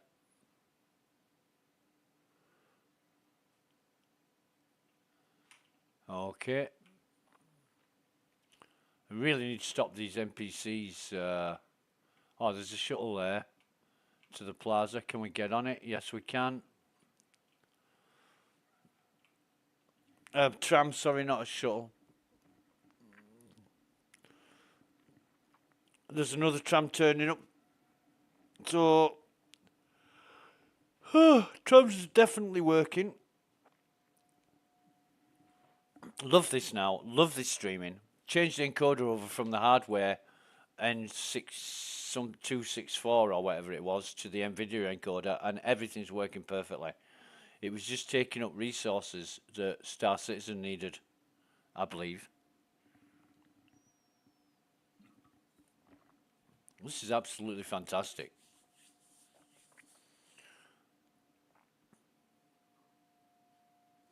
Right. Anyway, let me just do this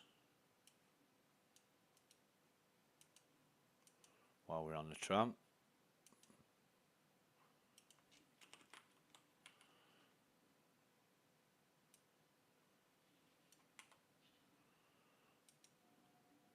How long we got? 23 seconds, right.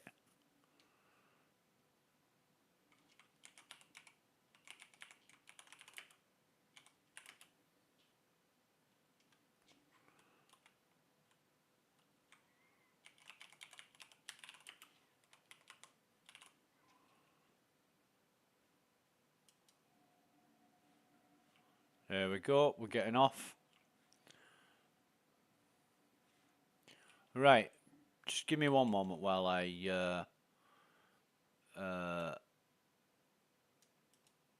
do this.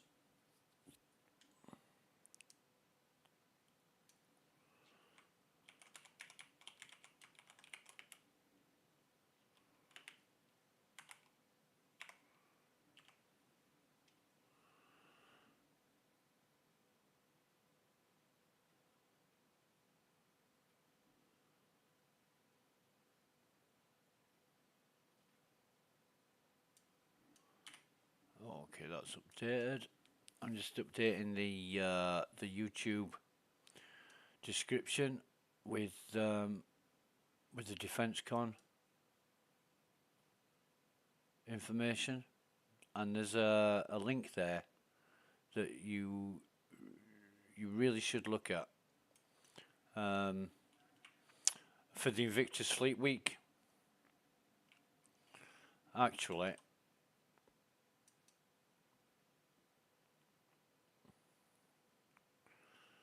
bear with me.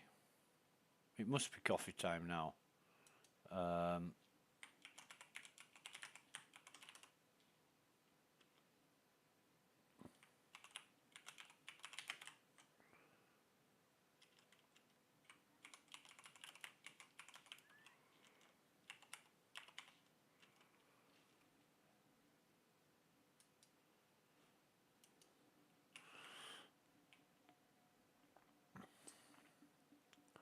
So we're going to visit Cubby, get rid of these goddamn multi-tools, not pick any more up. Where are we? Where are we? Where are we? We need to be...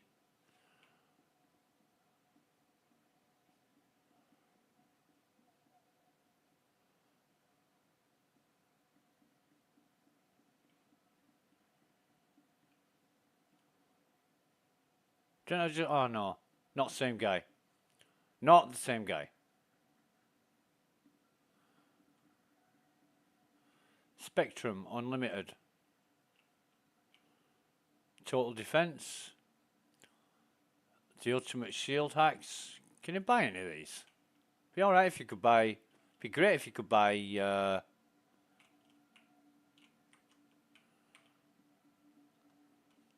that a free drink? No.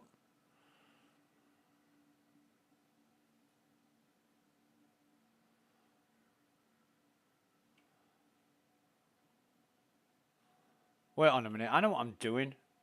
This is the wrong place to be.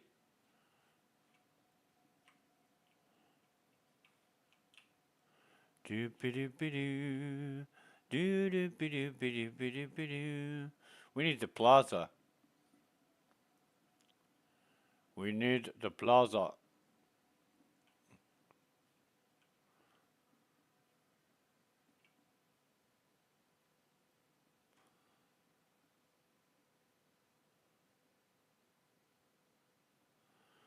Do-do-be-do-be-do-be-do-be-do. Do-do-be-do-be-do-be-do-be-dum-dum. I am lost.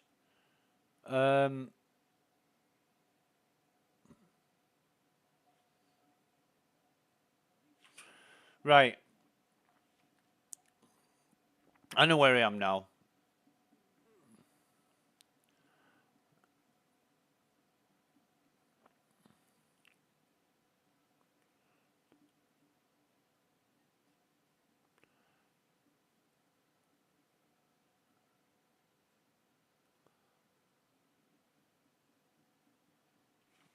Cubbies is here.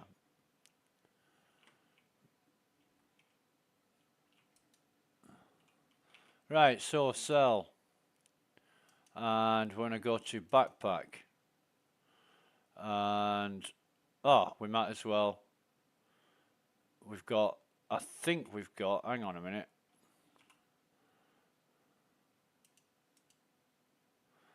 We've got 3 empty bottles. And I didn't know we could sell empty bottles for 2,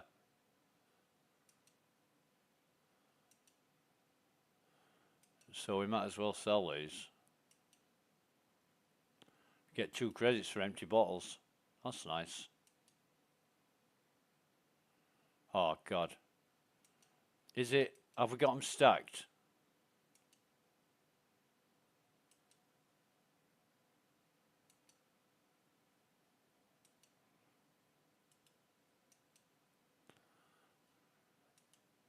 Bollocks. Have we got them stacked here? Yeah, we have. We have got them stacked. Okay. Interesting that the items appear in our backpack that we've already sold, but when we go to here, we've only got 3.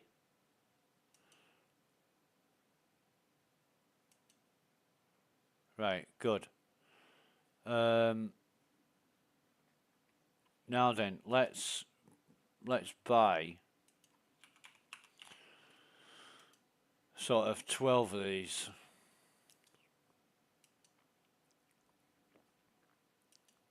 I don't think we need anything else.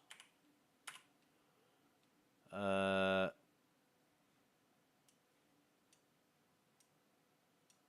that gives us another 36 here. Actually, no. What we're going to do... Oh, no, we won't. Dough.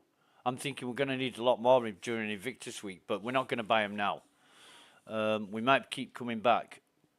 We've just got the finale to see, which, hopefully, will be after today.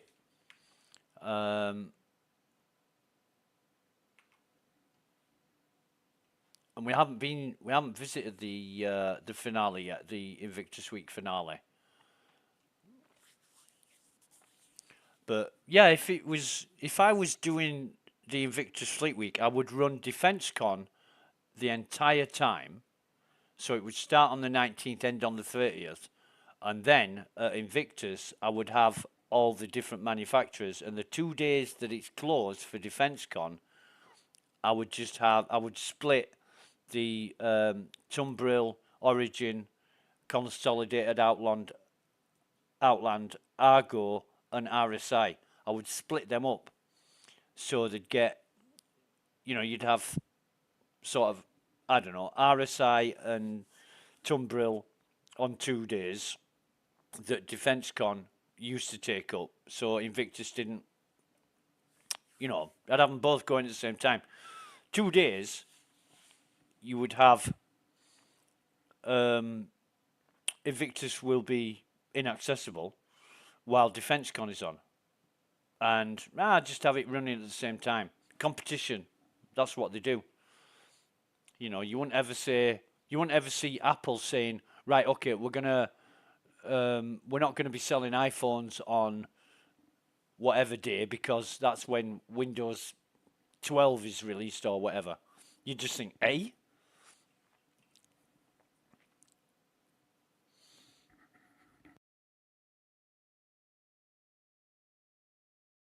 Because it would be like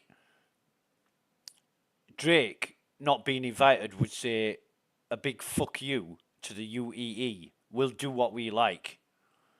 There might be some arrangement where they actually run Defence Con on 2 days. But then, it's getting complicated then. I can't see it happening. They're not going to include him. Drake aren't going to sing to the UEE's tune, are they?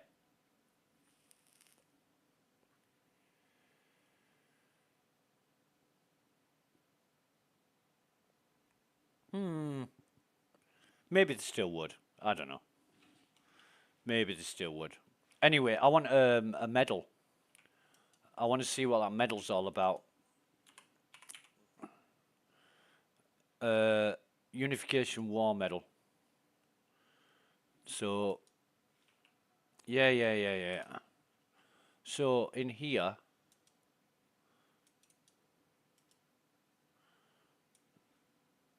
I'm just going to put that in.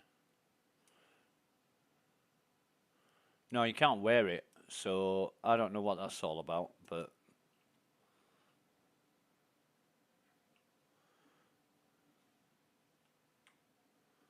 anyway.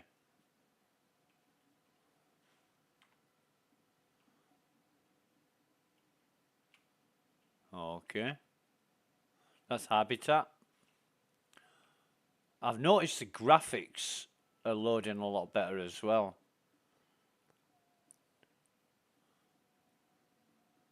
Beautiful music. Right, so when I'm here, I don't go that way because that's the long way around.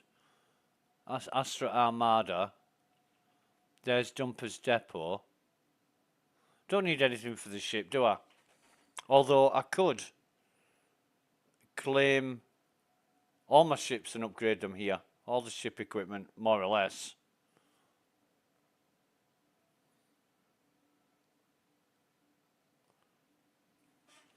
But what is that down there? I like that giant hot dog. That is a food stand. Oh, man. I'm hungry now. I want breakfast. I want 2 breakfasts. Anyway. Whoa, what's this? Covalex.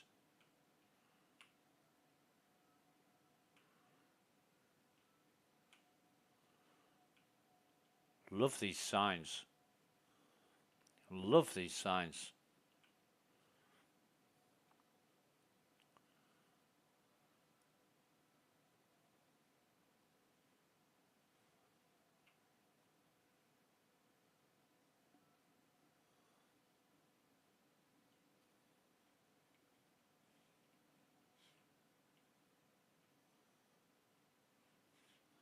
Bit of a dark alley.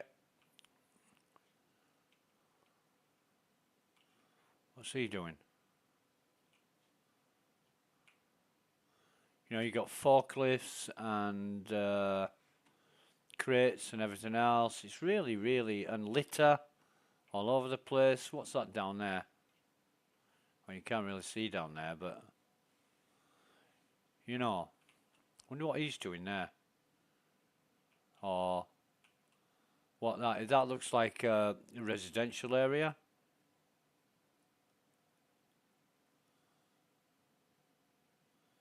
But very much doubt if you could get in there. But it'd be good to come in here with your ship and just jump off your ship into one of those places just to see what's in there.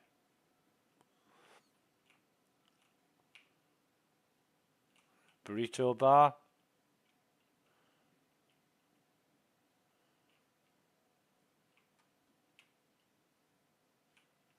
Okay. Torpedo burrito. See, even they've got a presence in Area 18. God, I've eaten more burritos than I care to remember.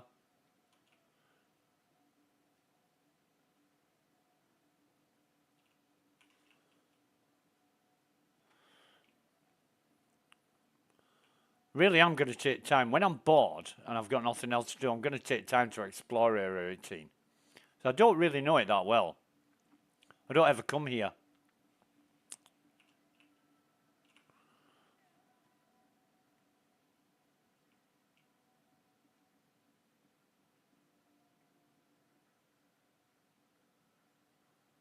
But the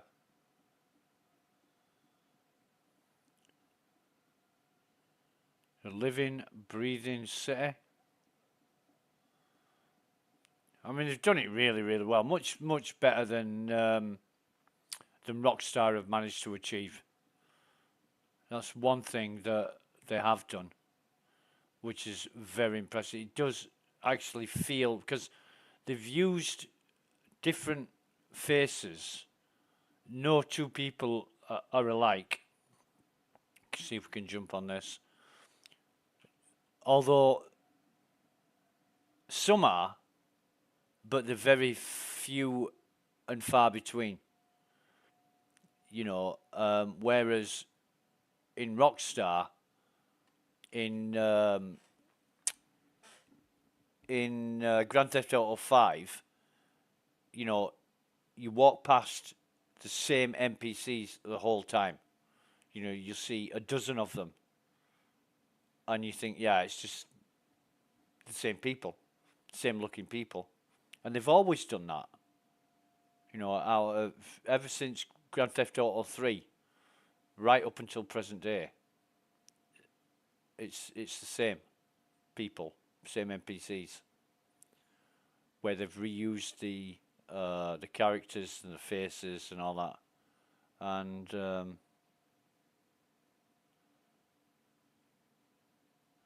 okay, here we are. But yeah, Star Citizen and Cyberpunk. I mean, you walk around Cyberpunk, you very, very rarely see two NPCs looking identical. I think that's really great as well, because they must have thousands upon thousands of different characters.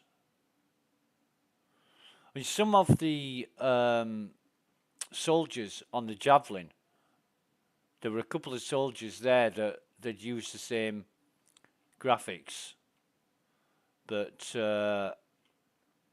only a couple. Can we close this down?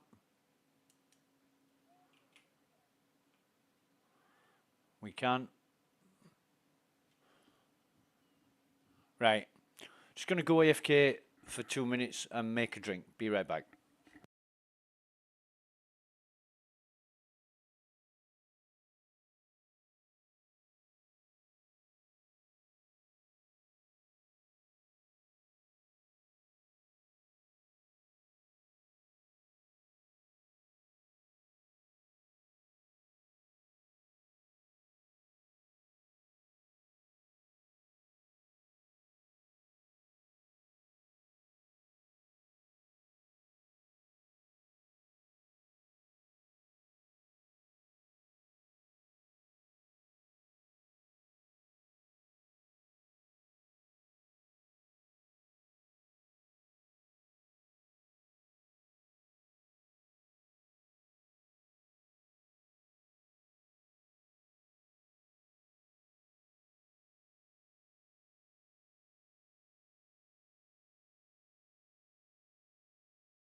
And we're back. Right.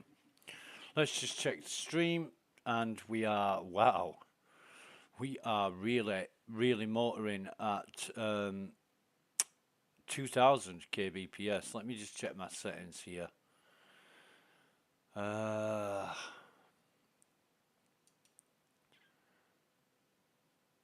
we're at 1800 kbps, which makes for a really good stream. So, let's check out YouTube and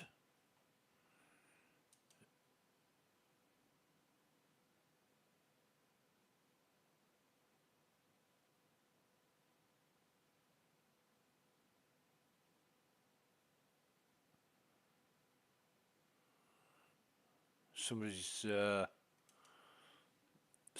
talking on Spectrum SC testing chat that we blocked because Waffling Santa's having a conversation with himself. We don't block people for nothing. We're going to retrieve our Andromeda, and we always get bouncy bounce on this end screen. Hangar 4, okay. Hangar 4, right.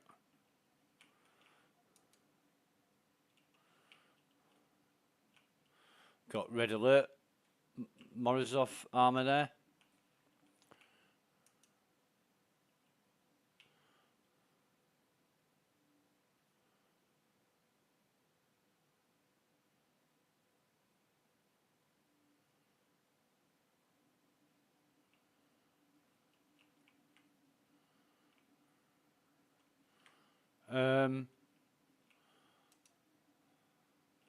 Wait on a minute. Did we?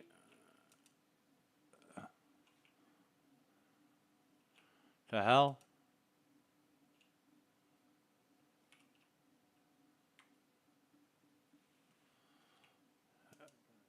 Did we go like a memorial spaceport? Or I'm losing it. I'm going sea line. I really am.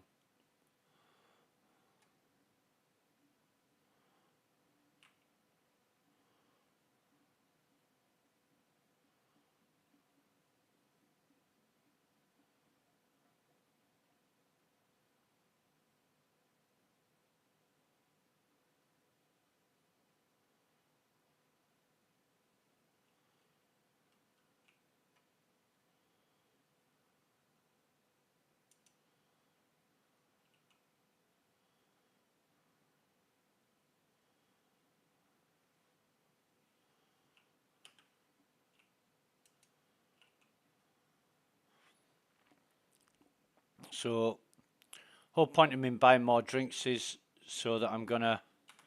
Oh no, I've already got drinks. So, I'll tell you what. We'll take 3 more.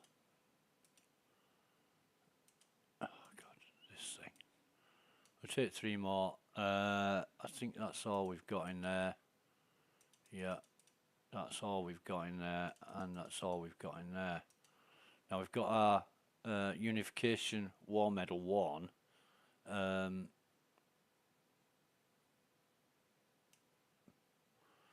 Which is a little bit strange.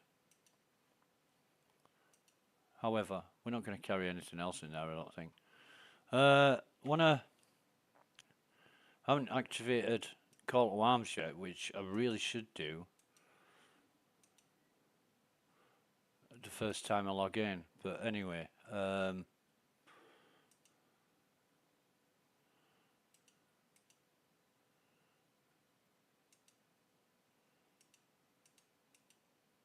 'Salvage priority, bonuses, that's Ruto, that's going to get you a crime start.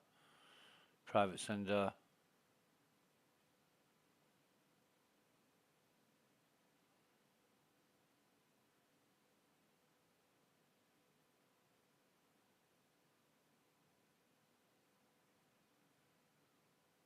$6,000.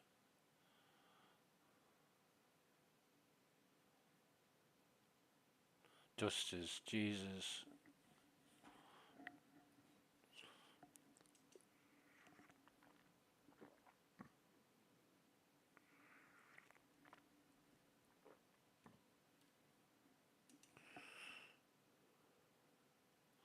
Samson and Son Salvage Centre on Walla, and that is grab a box of ore and samples and haul it to Samson and Salvage Walla.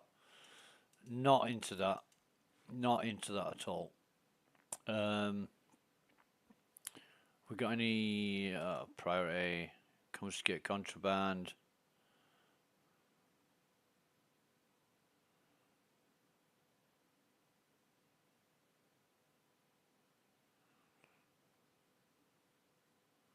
Raven's Roost. Okay. Investigation.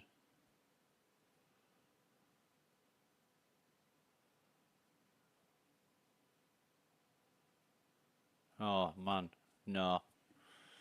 We're just gonna get off here. Gonna get off this rock.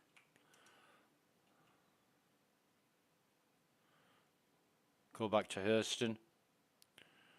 There might be more opportunities actually in Crusader.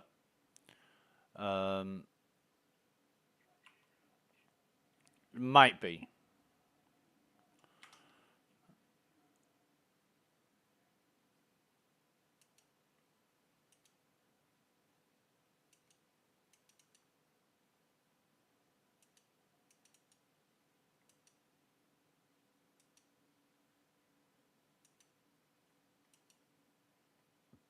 Right, so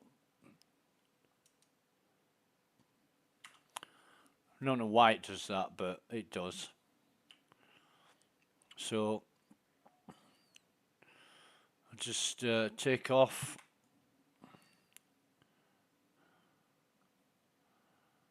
And point up into the sky, boost up.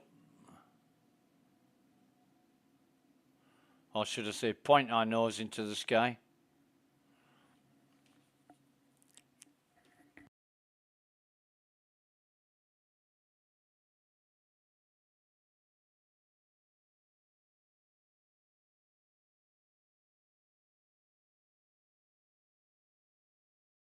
Let's see who's about on. Not a lot of people online at this moment. Oh.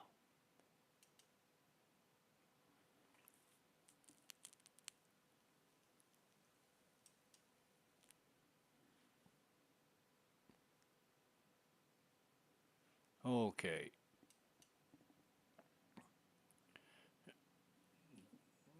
We have our blue marker, and that is OM6. We fly there first.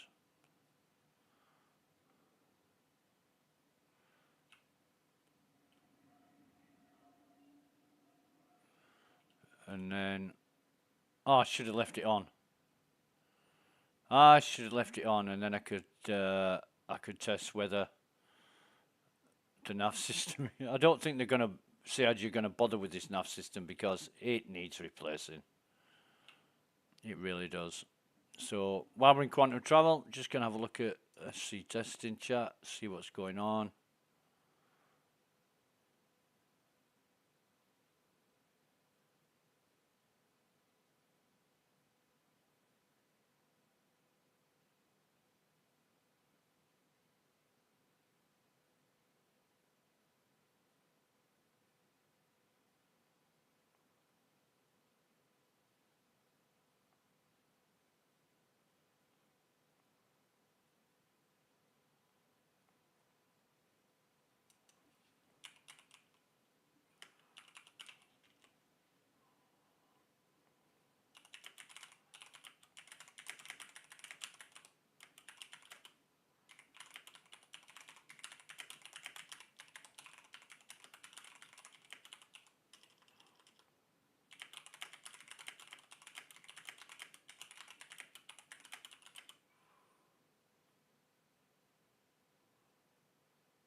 What are they talking about here?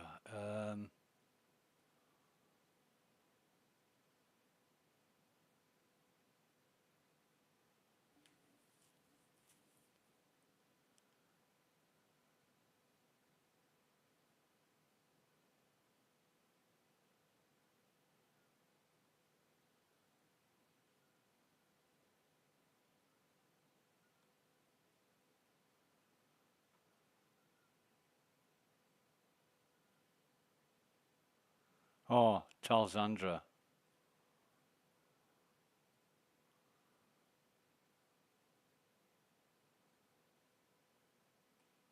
He's the one talking in chat, and he's on block for being a prick.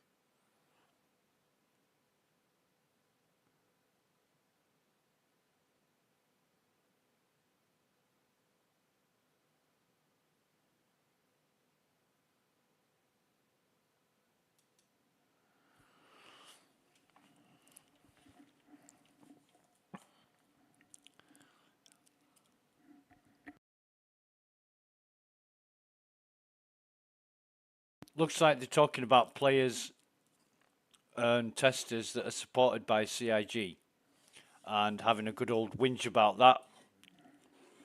Who cares? Who cares if CIG favour a certain player, tester, whatever they do? If they do a good job, that's why they're supported. It doesn't matter who you are. You always want to be in someone else's shoes because they're in a better position than you are. But often the people that want that don't do anything to facilitate it or warrant it. You know, they just want it, and they hate on people and become toxic and salty towards people because these people have got what they don't have. It's amazing. Jealousy, envy, call it what you want, but yeah, some people are just, yeah. You do what you do, and you do it because you like doing it, like me. You know, I test the PTU because I love testing software, and I was recognised for the amount of time that I was putting into the PTU and rewarded for it. And you know, some people have hated on me for that. One guy even said, "Give me your reward. I deserve it more than you." Okay, think what you like. It's not going to change anything.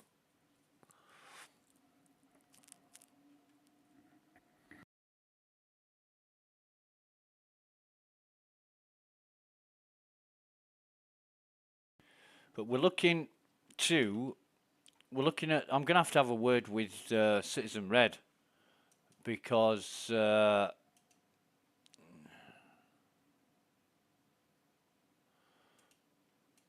is all Nine Tails, Vaughan, Priority, Ruto, Salvage.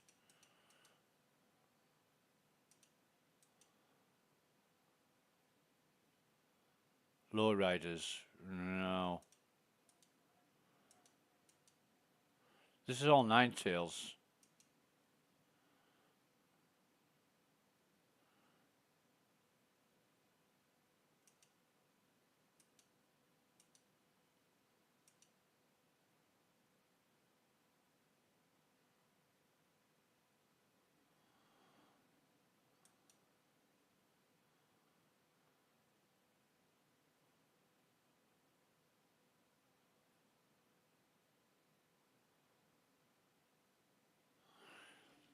People starting to snoop around and try to figure out what's happened to this missing crew. That's the problem. Better for everyone if the past stays buried. It'd make me real happy if someone were to hunt down their flight recorder and take it to reclamation and disposal in Lawville. The kind of happy that pays good credits. Okay. These are not the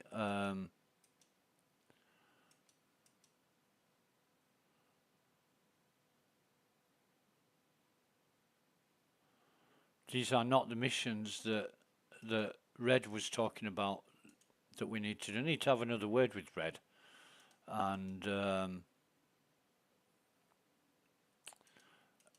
and find out exactly what he was talking about, because investigation, a cave in Hurston, no way, no goddamn way am I doing that. That's high. 44,000 threat. Might take that actually. Yeah, let's take that. Track it. See what we're dealing with.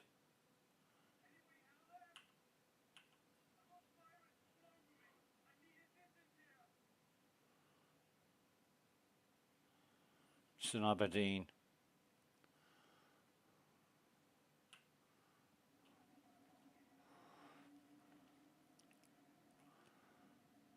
Hello, darkness, my old friend. I've come to be with you again. And we'll keep the... No, we won't. We'll look for...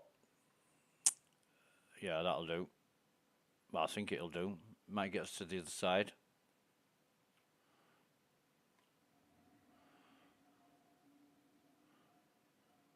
But it won't. So, Comrie and OM6, that should get us to the other side, definitely.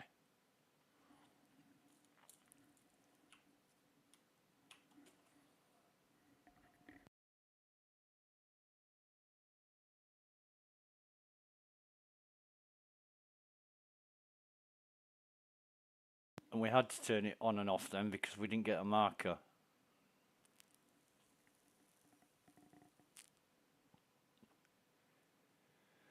Okay. Here we go.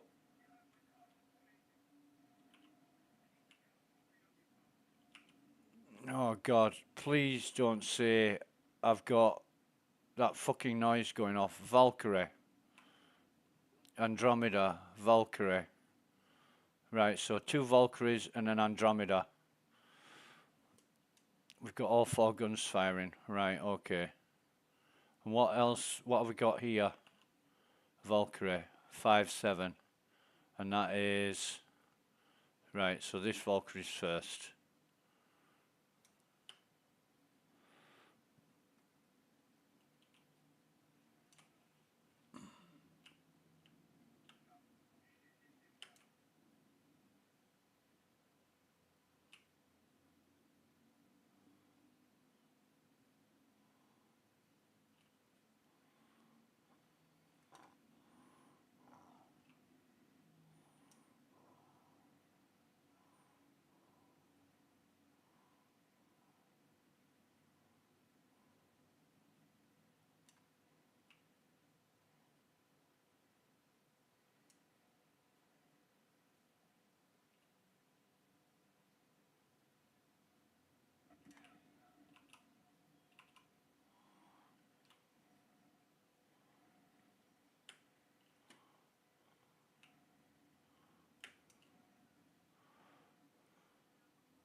That bastard.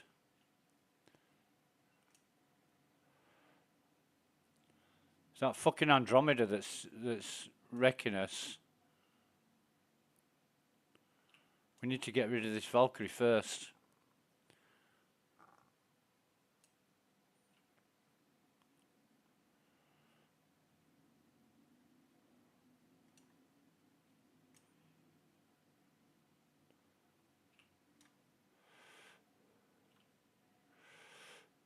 We've got to get out of here.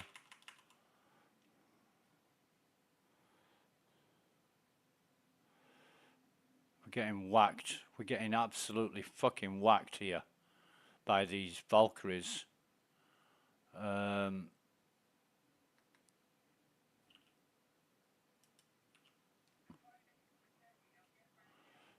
yeah.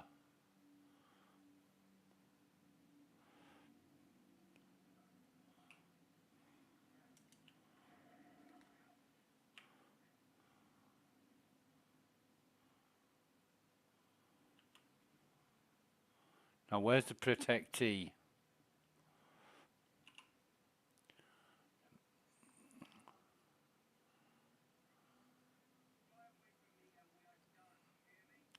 Well, they're both in. Well, one's in a Starfarer, one's in um, a constellation. So we should be okay if we stay around these guys. But my shields are back up to full strength. My ship is pretty fucking wrecked.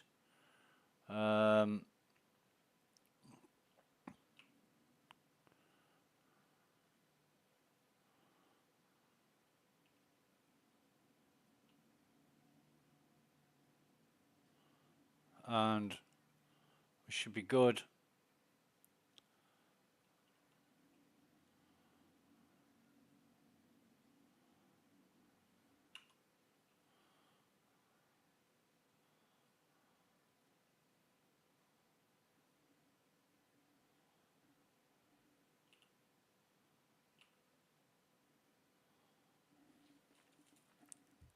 So while they were boosting towards me, I boosted in the opposite direction back to the protectee.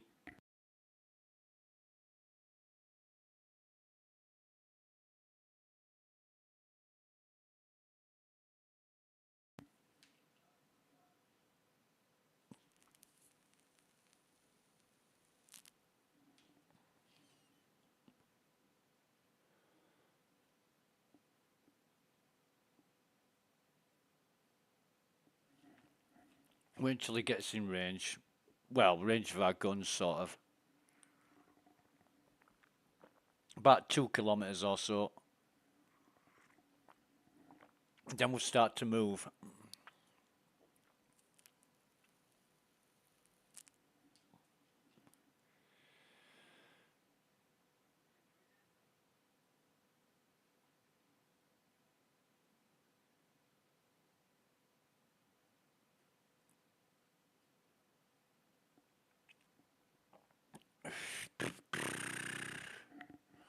Da, da, da, da, da, da.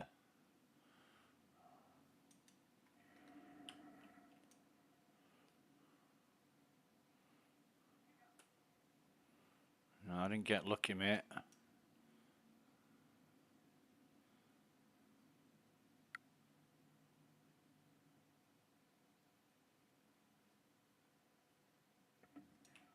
So he's dead.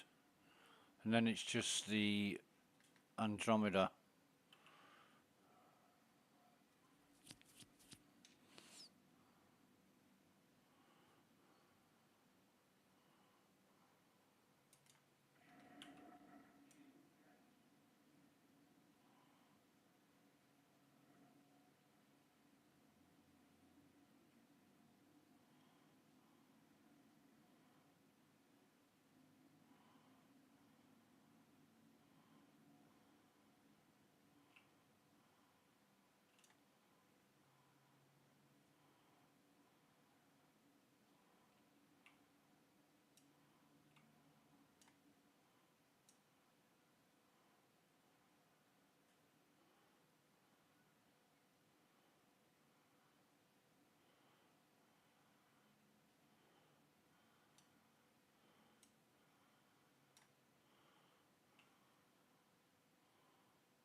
Oh, darkness, my old friend, I've come to be with you again.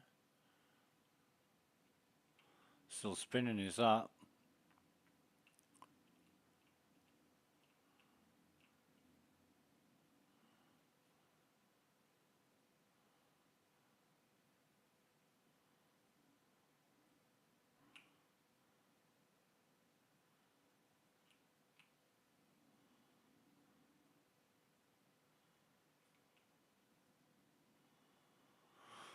Okay, so that's that one done.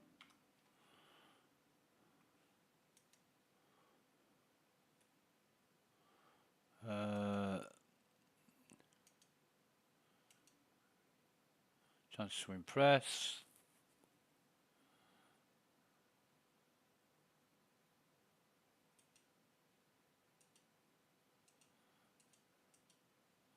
Then Nine Tails not available. That's Lowriders.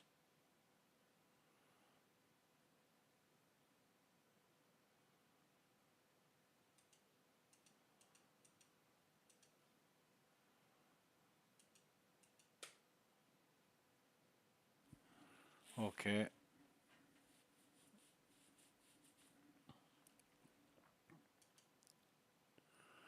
Bum bum ba da da da da da dum. Dee dee dee dee dee dee dee dee. Yeah, we've done the bunkers. We know they're working fine. Low threat. Oh, we might as well accept this one. See what this one brings.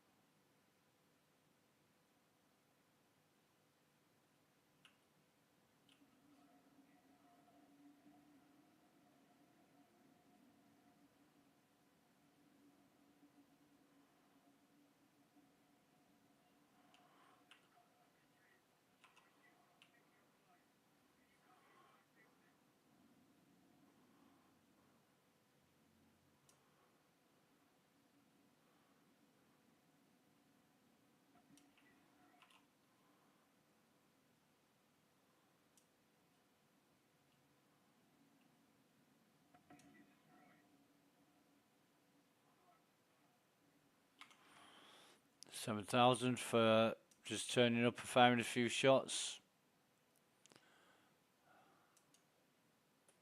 Or nearly 8,000.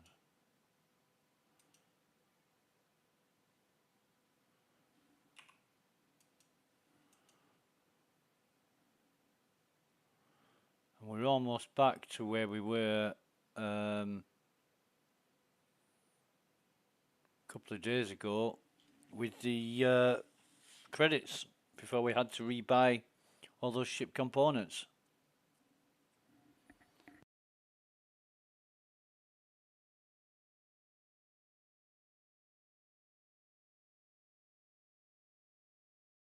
So, bit of work. I mean, we've done a lot of messing about. We've done a lot of testing.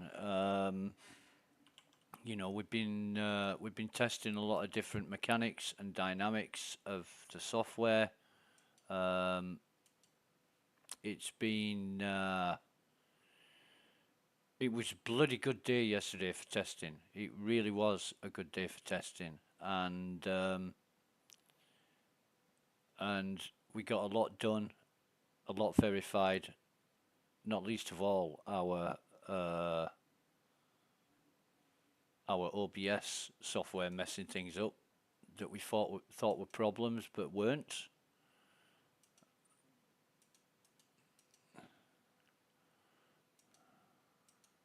This is all Nine Tails. I don't want to work for Nine Tails. I really don't want to work for Nine Tails. Like I say, I'm gonna have to have a word with Red again about the missions that he spoke about, because he said they're good for armors. You know, they're really good for armors, and I'm interested in armors. I want some, not rare armors, but not so not common armors. You know, it would be great just to collect some, see if it's possible, see what the parameters are.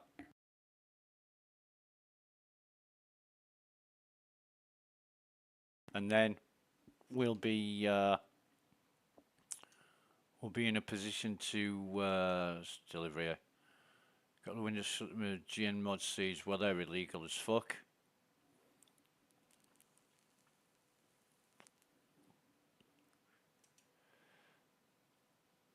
Salvage. Okay. High threat. 49,000.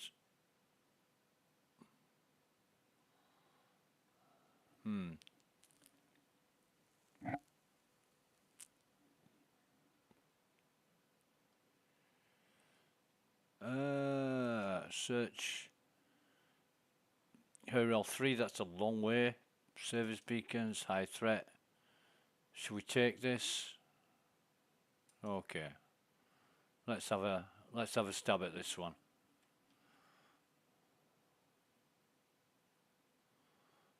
Yeah.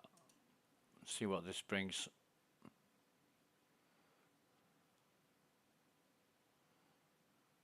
Troy Resnick, American name if ever I saw one.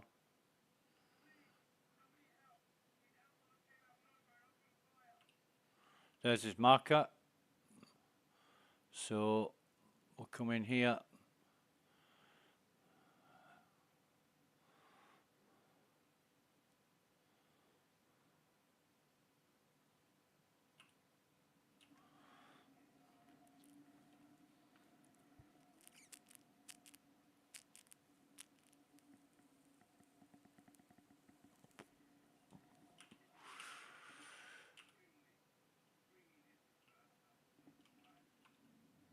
So we've got a Valkyrie,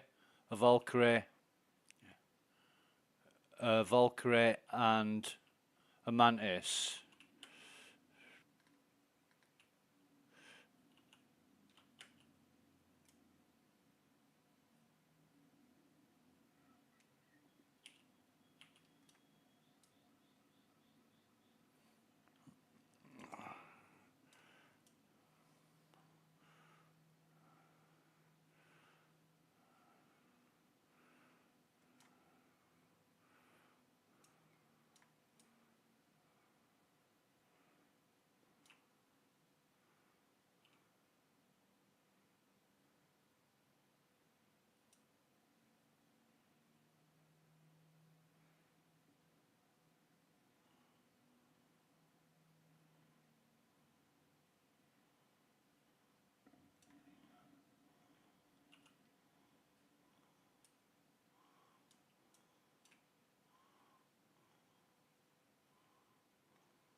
Where the hell are they?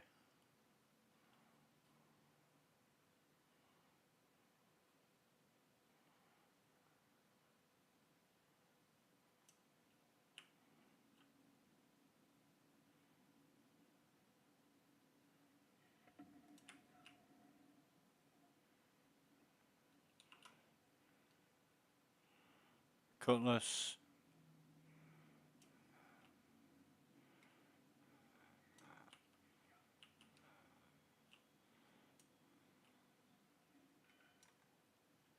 Incapacitated. Why?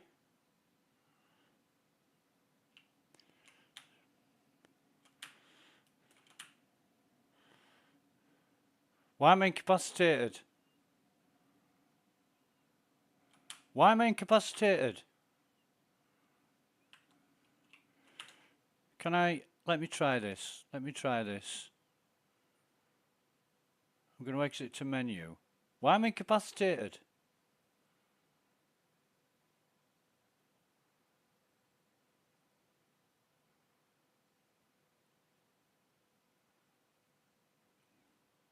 Doesn't make sense. What the hell?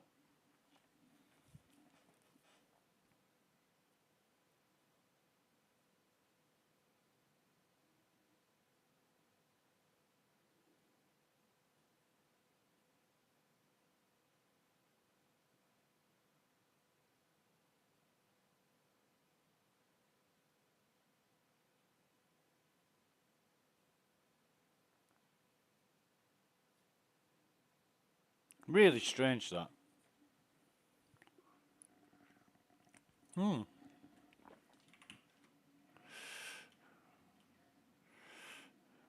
Yeah. Well, at least we're not incapacitated anymore. Our ship's fucking screwed, but we're not incapacitated anymore.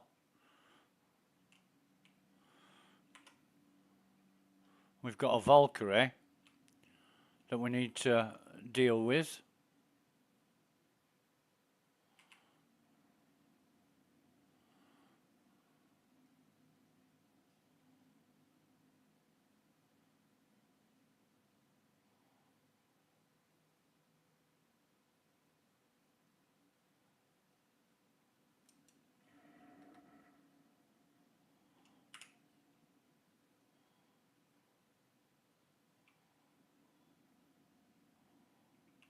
I think the mission's ended.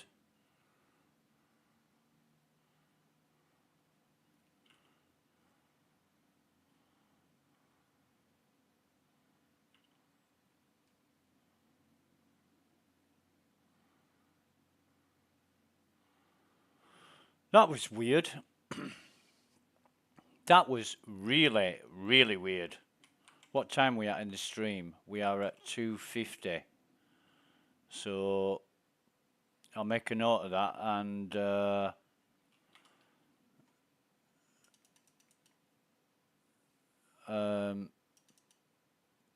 set route back to Hurston. Can't set a route, okay. Well, that's unbelievably strange.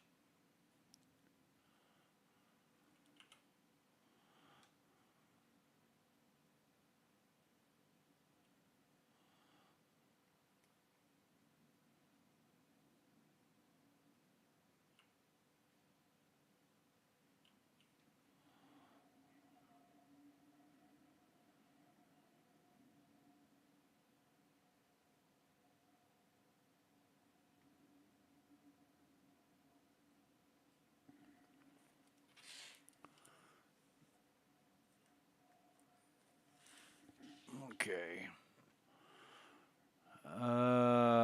Now let's just turn off that gimbal. Glad we didn't lose our ship or anything else, but that was weirder than weird. Ship's badly in need of repair.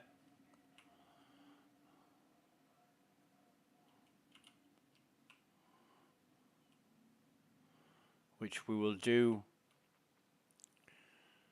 when we get back to the station.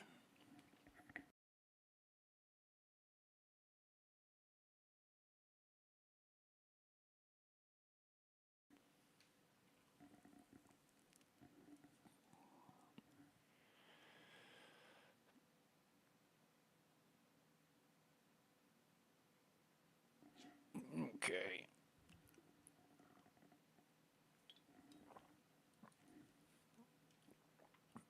Dee dee dee dee dee dee dee dee.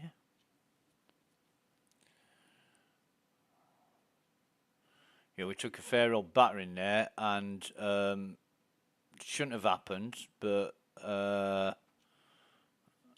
put our shields up to full for now. Come in at this landing bay on the other side of the hangars.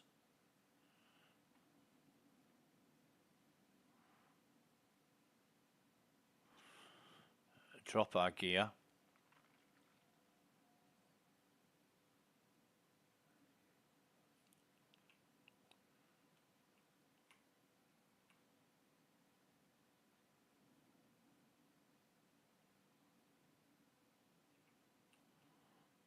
Just here.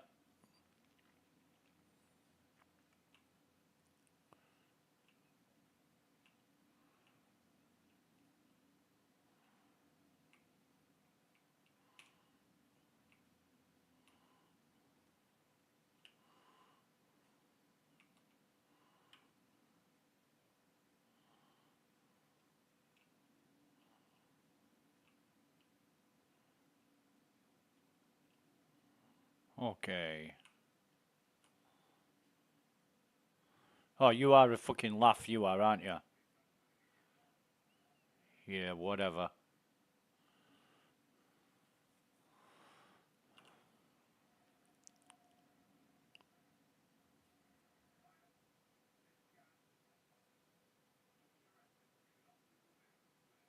It's fucking stopped. Jesus. I hate these guys. Alright.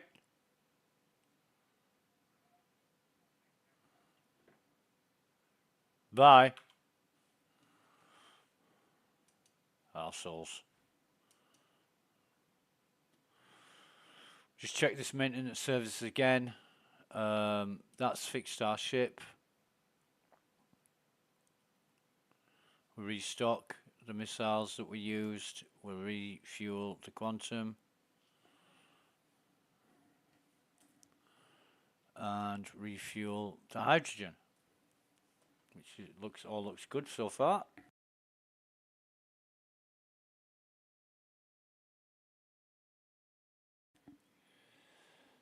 That's all good. Brilliant. Brilliant. Love to see that. It's all working. So we get out of the ship. And what we'll do is store our store our metal in there, and I think it'll go into other. Yep. So yeah, that's all good. What have we got in ammo? We've still got all our ammo. Yeah, we have. And we don't need anything else. We're good. We're fine. Now let's have a look at missions. We knackered that last one up. Well, we didn't knacker that last one up. We became incapacitated for some reason. I don't know why. But history, service beacons. See, we rendezvoused with Troy. Couldn't finish the mission. He got killed before we could log back in. Really, really strange. Moderate, we'll take that.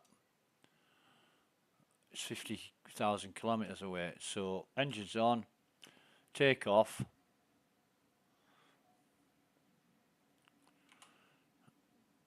Wait for the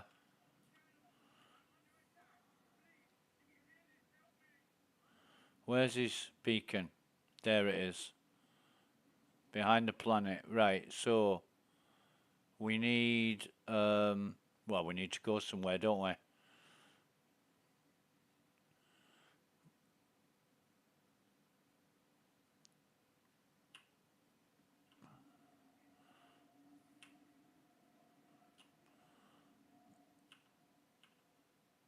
Ah, we got to go to aerial first. Okay.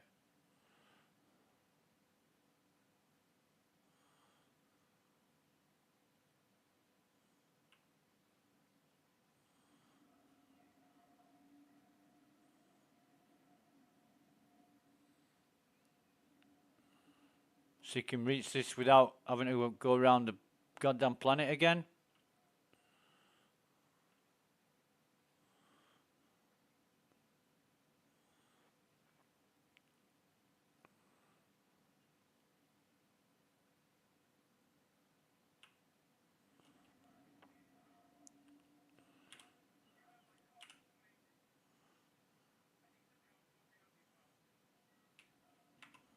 Cutlass Black, Freelancer, and M50. So we'll go for the Freelancer. Go for the freelancer first.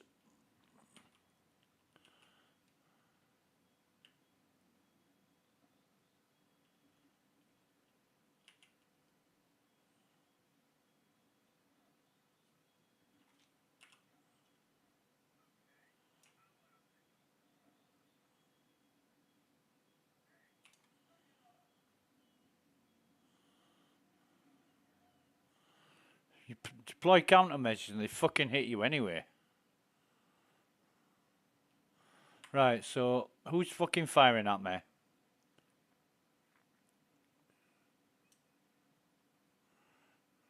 Little arsehole.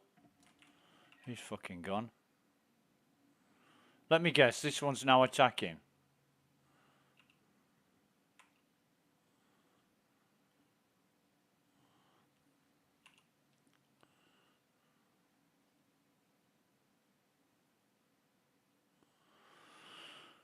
Oh, chasing them around, chasing them around.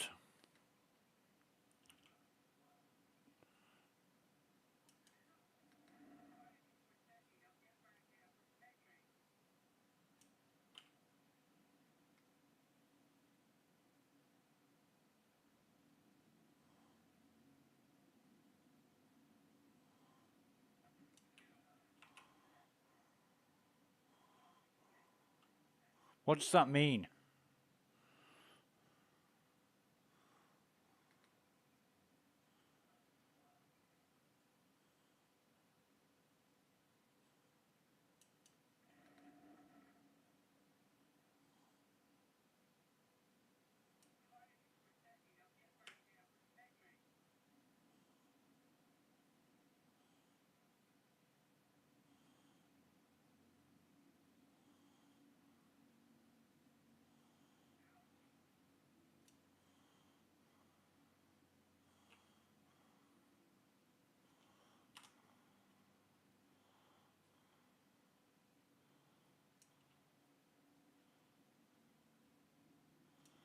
You can see Cutlass Black is not easy to kill.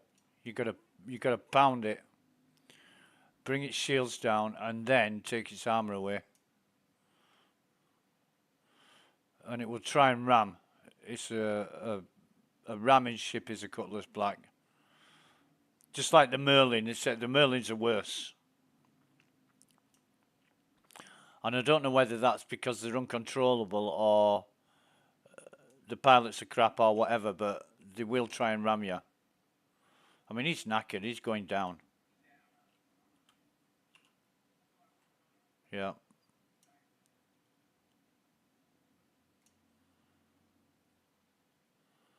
Okay. 30,000. That's not bad. Better than the... oh, we've got a 19,000. Another 46,000. Let's take this 19,000.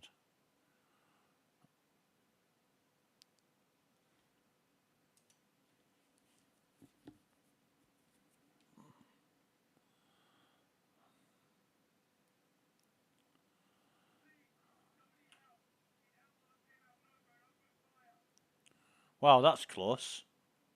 It's only 1,000 kilometers.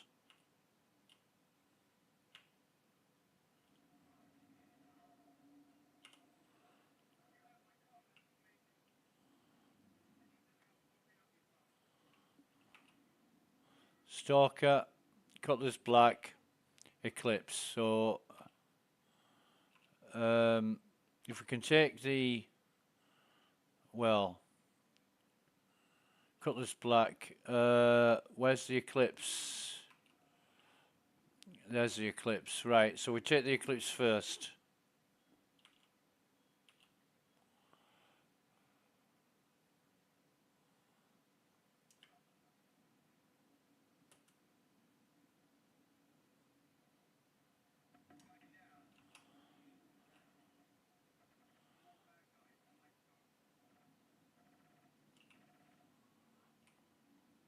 Are you having a laugh, you little...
That was quite difficult for a 19,000.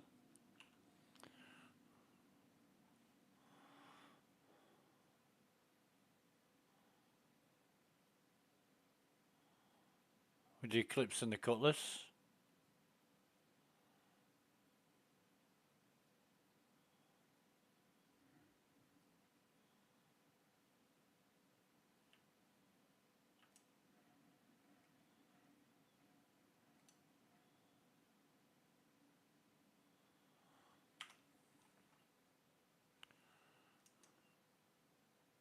Oh, wrong one. We've got a high and a low. Jeez. Got any more mercenary yet?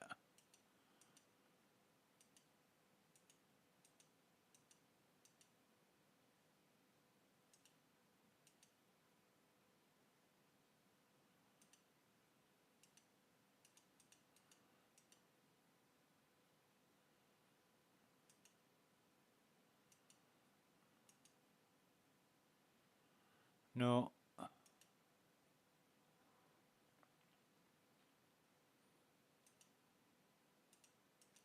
Nine tails, nine tails, nine tails. Nine tails not available. Sender not found.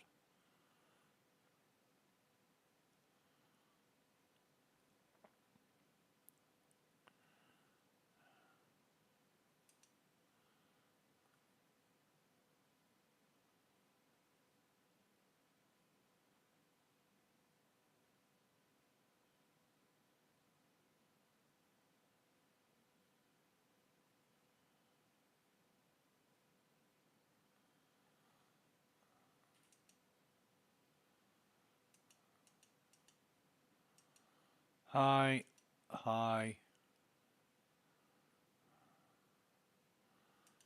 low, low. We'll take the low one. 10,000. We'll see what the 10,000 is about. I'm always interested in these low and moderate ones more than the highs. To see how much they're balancing. What's this? Aberdeen. Oh man, another Aberdeen one.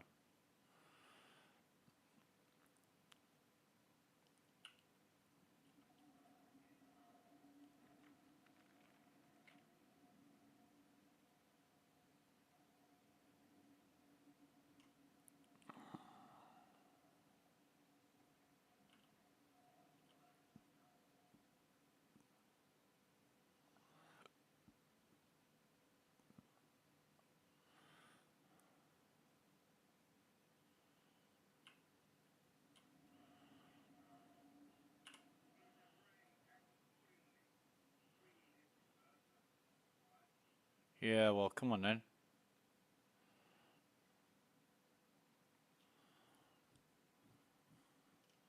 Is this a trap?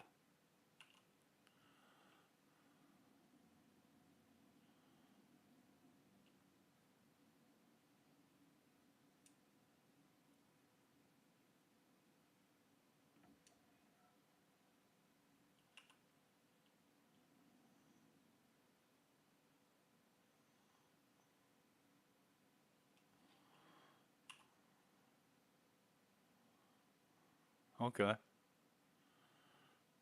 I didn't see anybody turn up there. Weird. Moderate 14. What the hell? Moderate low 14,000. That's not a. That's a low threat, is that? Moderate shouldn't start until 20,000.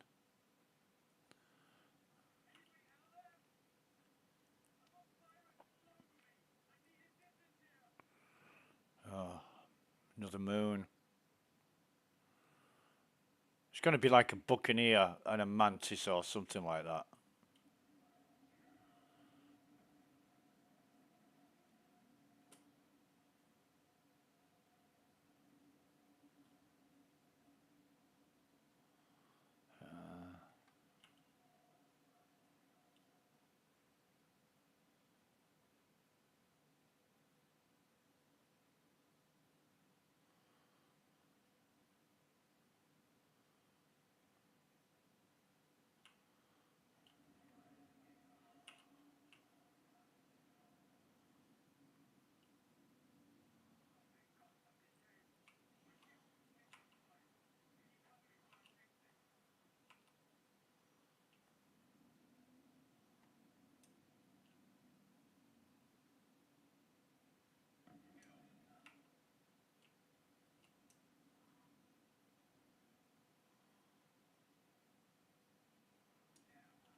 Okay, well that was quite easy for a 14,000 moderate. What about this one? 30,000 moderate.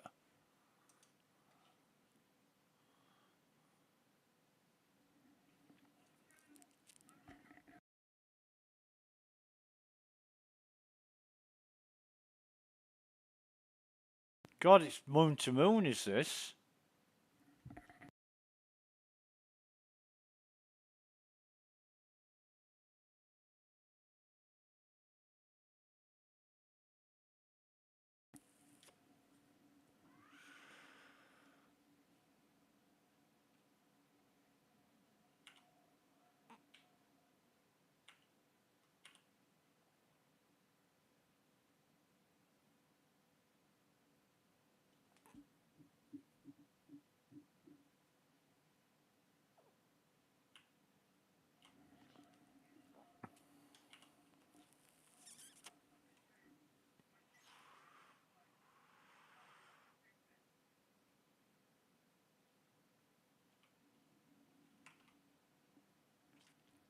Cutlass Black Mustang and a Valkyrie. So, Valkyrie first.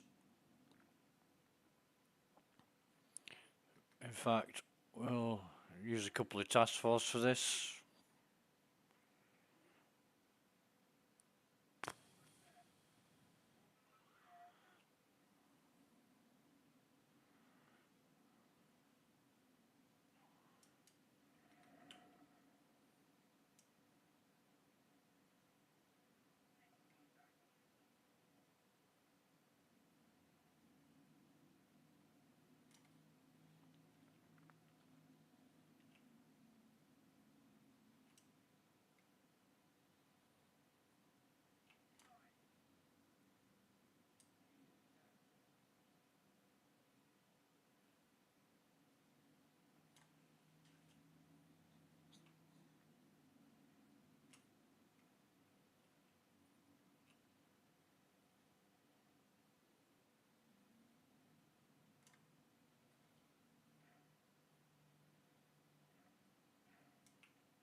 Oh my god, is he invincible again?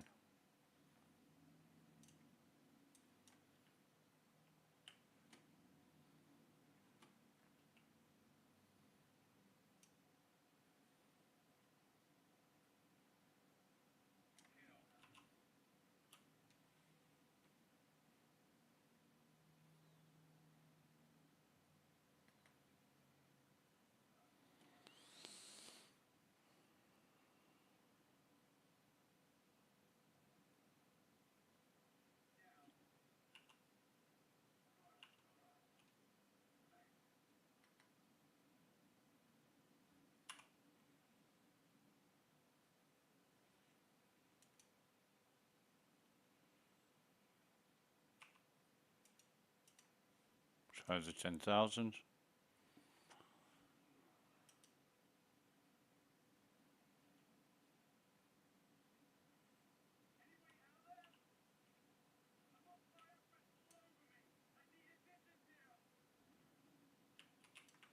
The fuck? Why is he firing at me?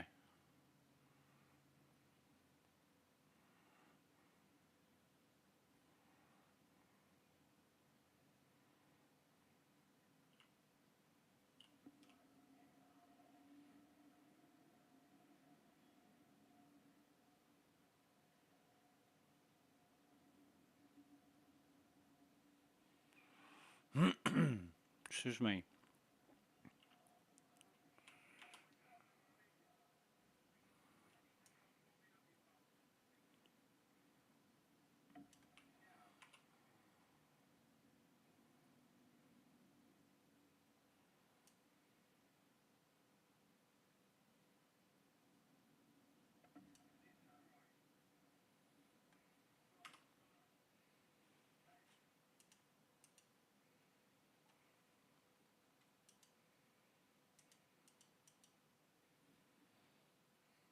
Well,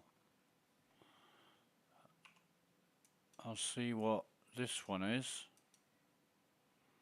A 10,000 moderate. I mean, what the hell? Or have we got it? I don't think we have. Yes, we have. Okay. Go to Juno Baumer. Okay. Excuse me.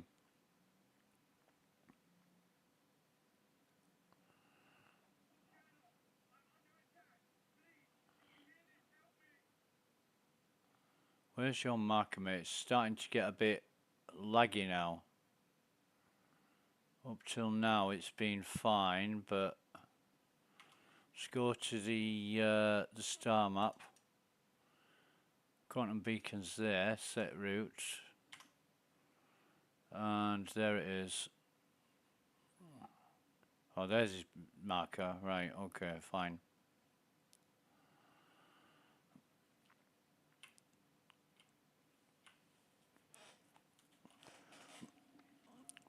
$10,000 moderate threat. We did a 10,000 low threat, so what's this going to be? 3 Valkyries and an Andromeda? Mustang Delta.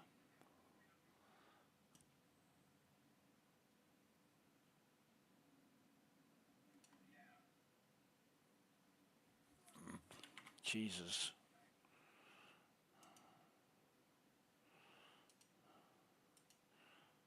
Low threat. Ugh. I don't know about that one. Awarded 13,000. Okay. Whatever that means. We're still looking in. It's an investigation. Final goodbye. Private sender. Peeping Toms. Nine Tails. And that's Vaughn. I wonder what.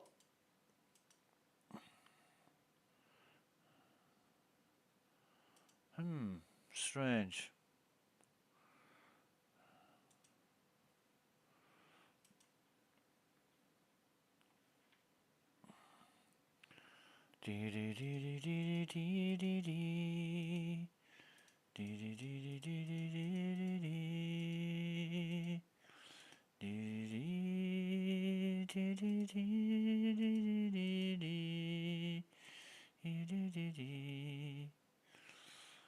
Are you going to Scarborough Fair?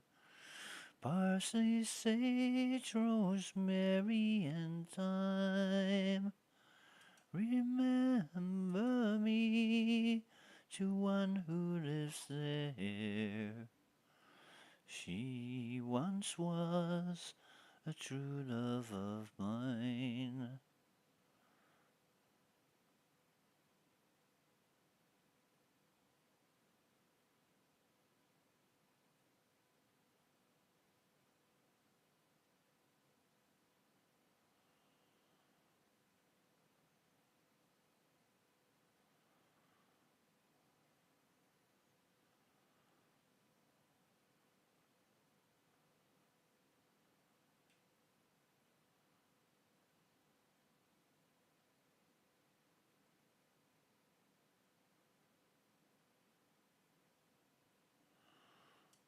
Moderate, low, high, high. Well, we're gonna go for the moderate, aren't we?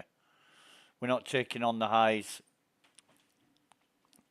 We'll work our way up to that if and when we feel like it.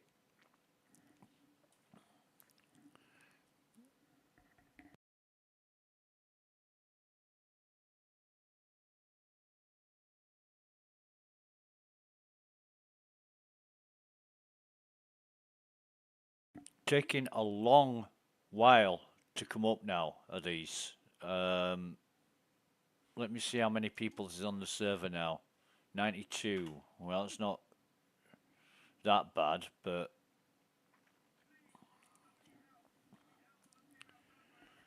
okay. He's got his marker. He's in the middle of space by the look of it, yeah.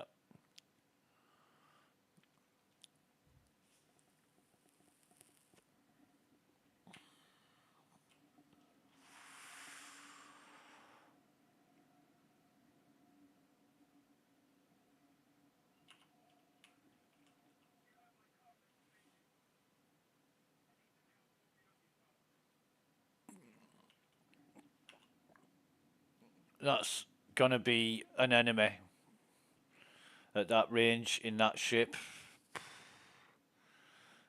I'm almost certain of it.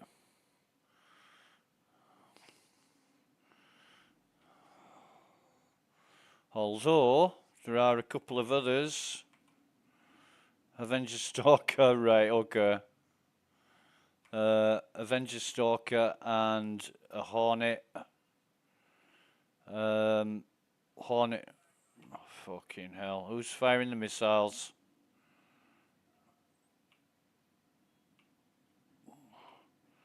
And we've got an Eclipse.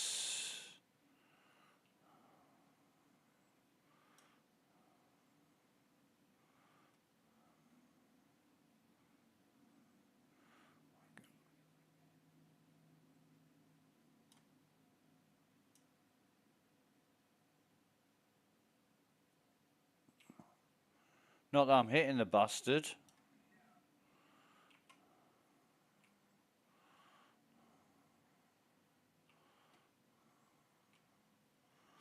Come on, get down, get down, get down, get down, get down. Jesus, this one's quick.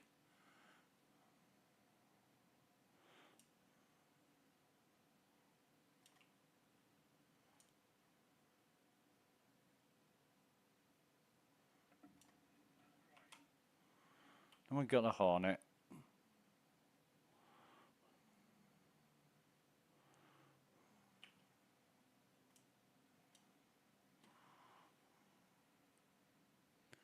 Bit of rubber band in there. A lot of rubber band in there. Jesus, I'm not even going to bother try tracking him next time. I'll just wait for him to return to the fucking position he was in.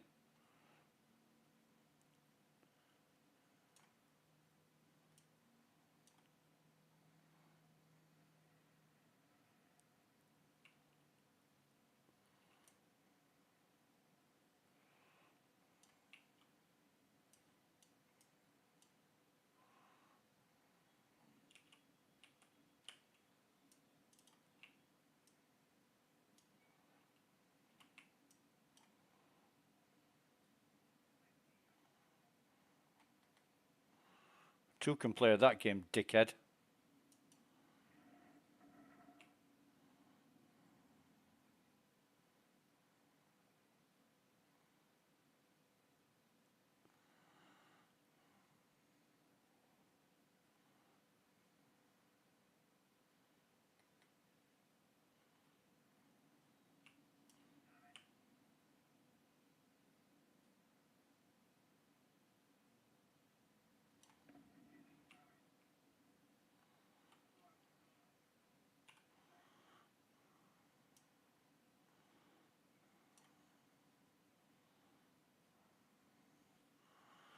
How much was that?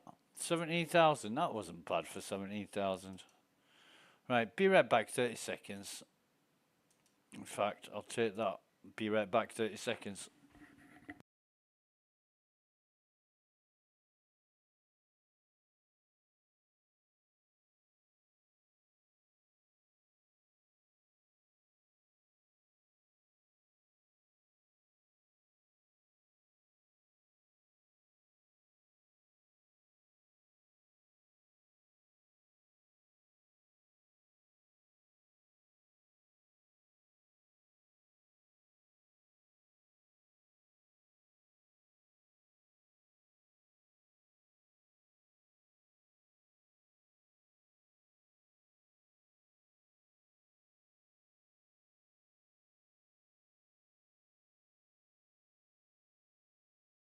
Okay, let's get on with this one. Not that key. Wrong button. Right, let's get over here. Get this one seen too.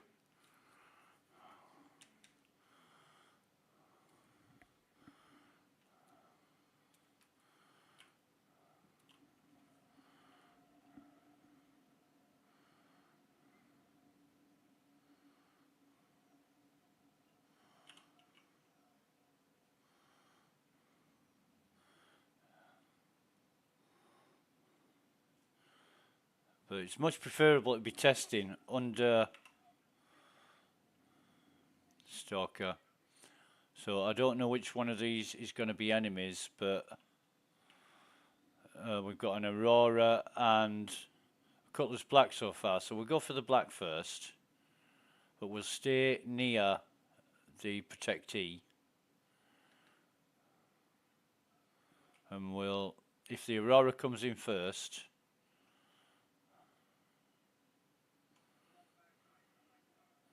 we've got another one. Who have we got?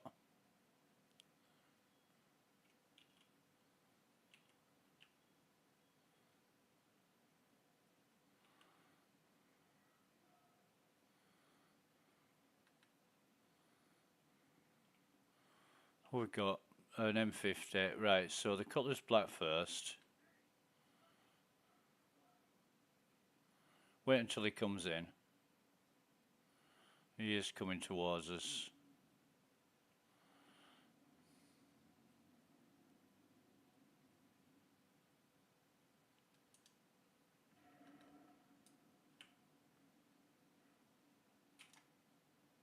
Tried to ram us.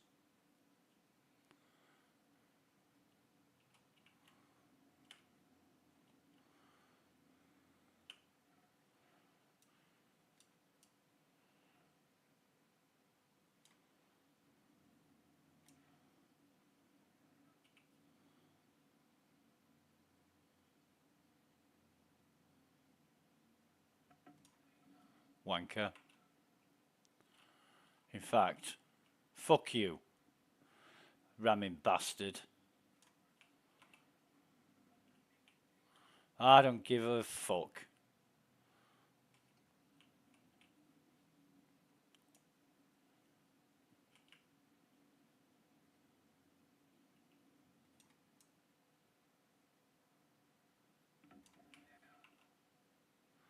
And the Aurora. Oh, somebody bouncing off my canopy there.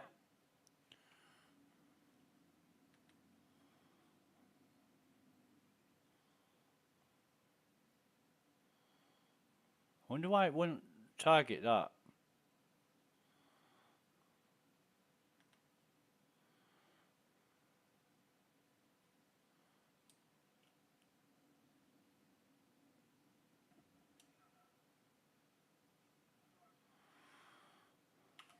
Right.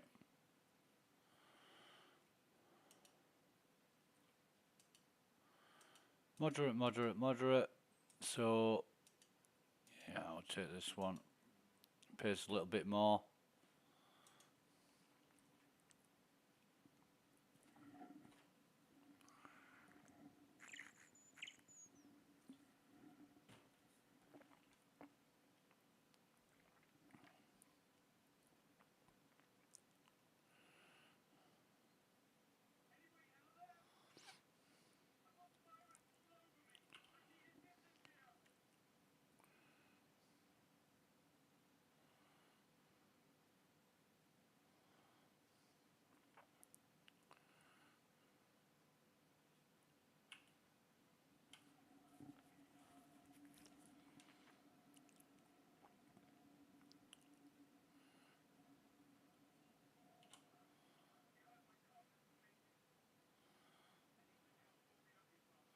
Might be a Valkyrie.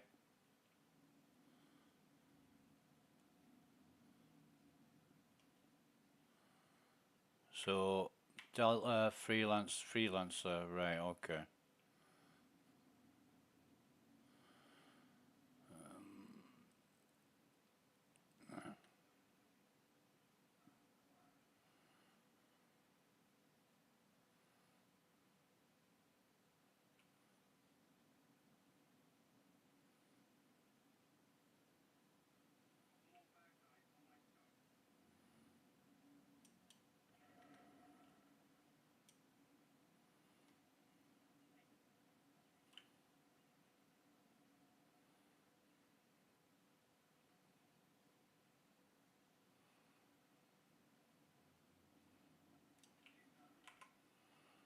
Got Mustang Delta.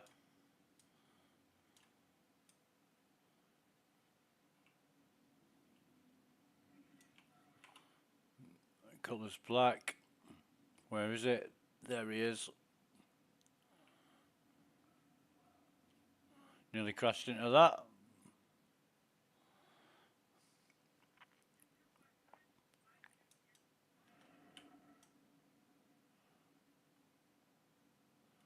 Yeah, go for it, mate. Go for it any way you fucking like. Gutless bastard.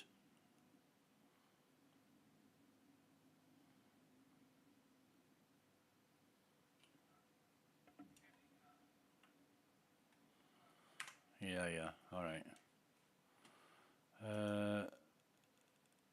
Service beacons moderate 18, 15, Jesus. Okay.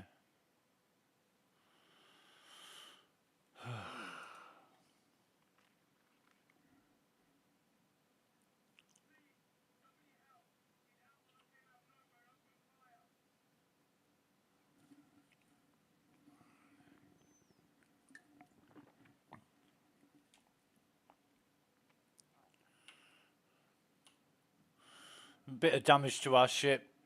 Not too much, but we got damage. Probably from missiles from shitheads like Auroras and Stalkers.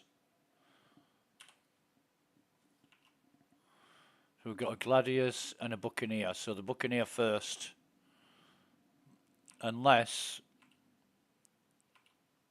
Yeah, Buccaneer first.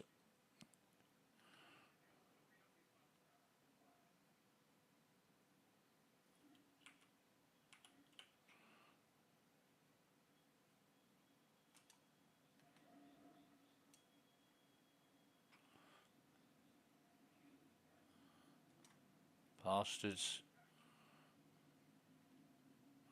You'll see now how dangerous the Buccaneer is. Very, very quick.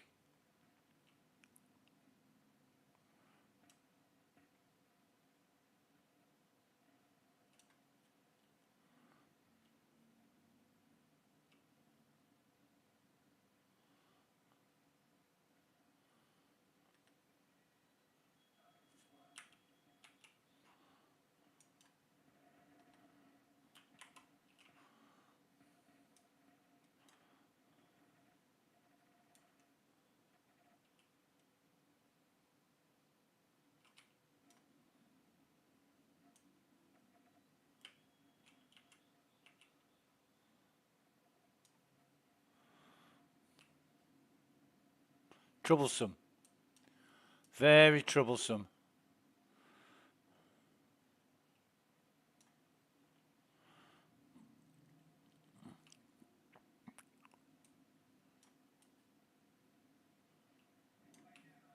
Thank fuck for that.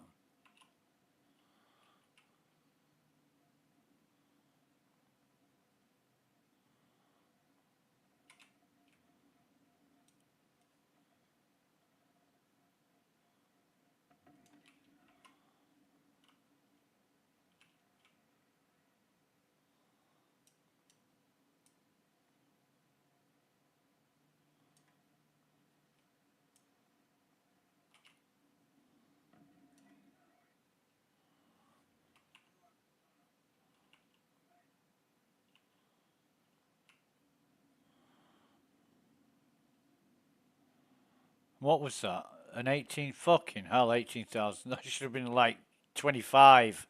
Jesus.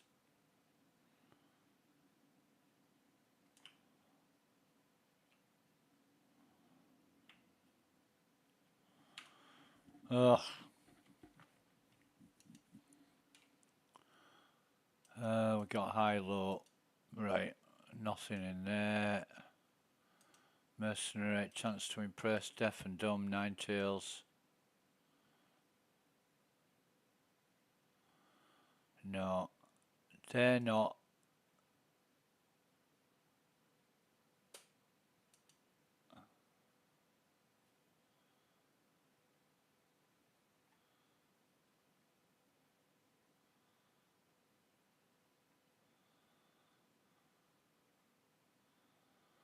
Constantine Hurston.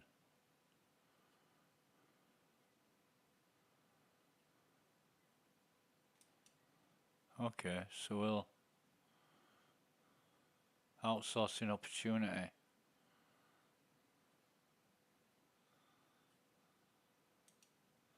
We'll have a look at that.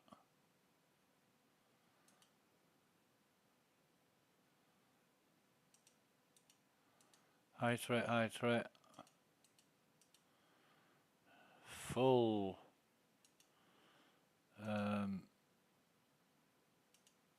search.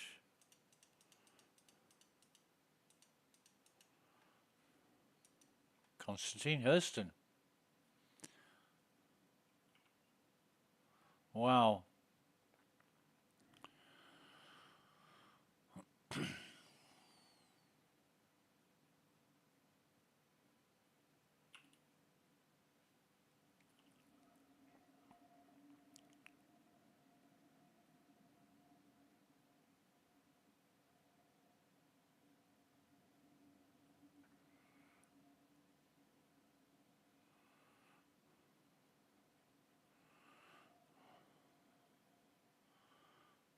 So it's at Lawville, Central Business District. We'll have to dock there.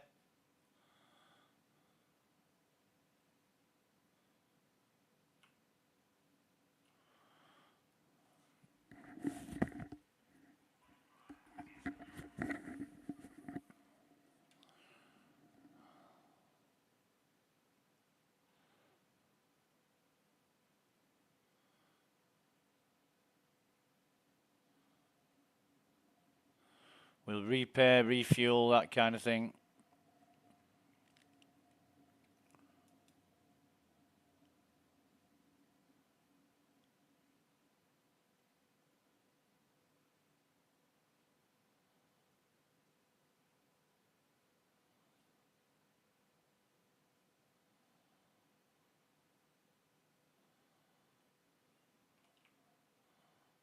Oh, 30k, okay. We'll end the stream there and start another one shortly. Thanks for watching. Have a great day. Hope to see you next time. Bye for now.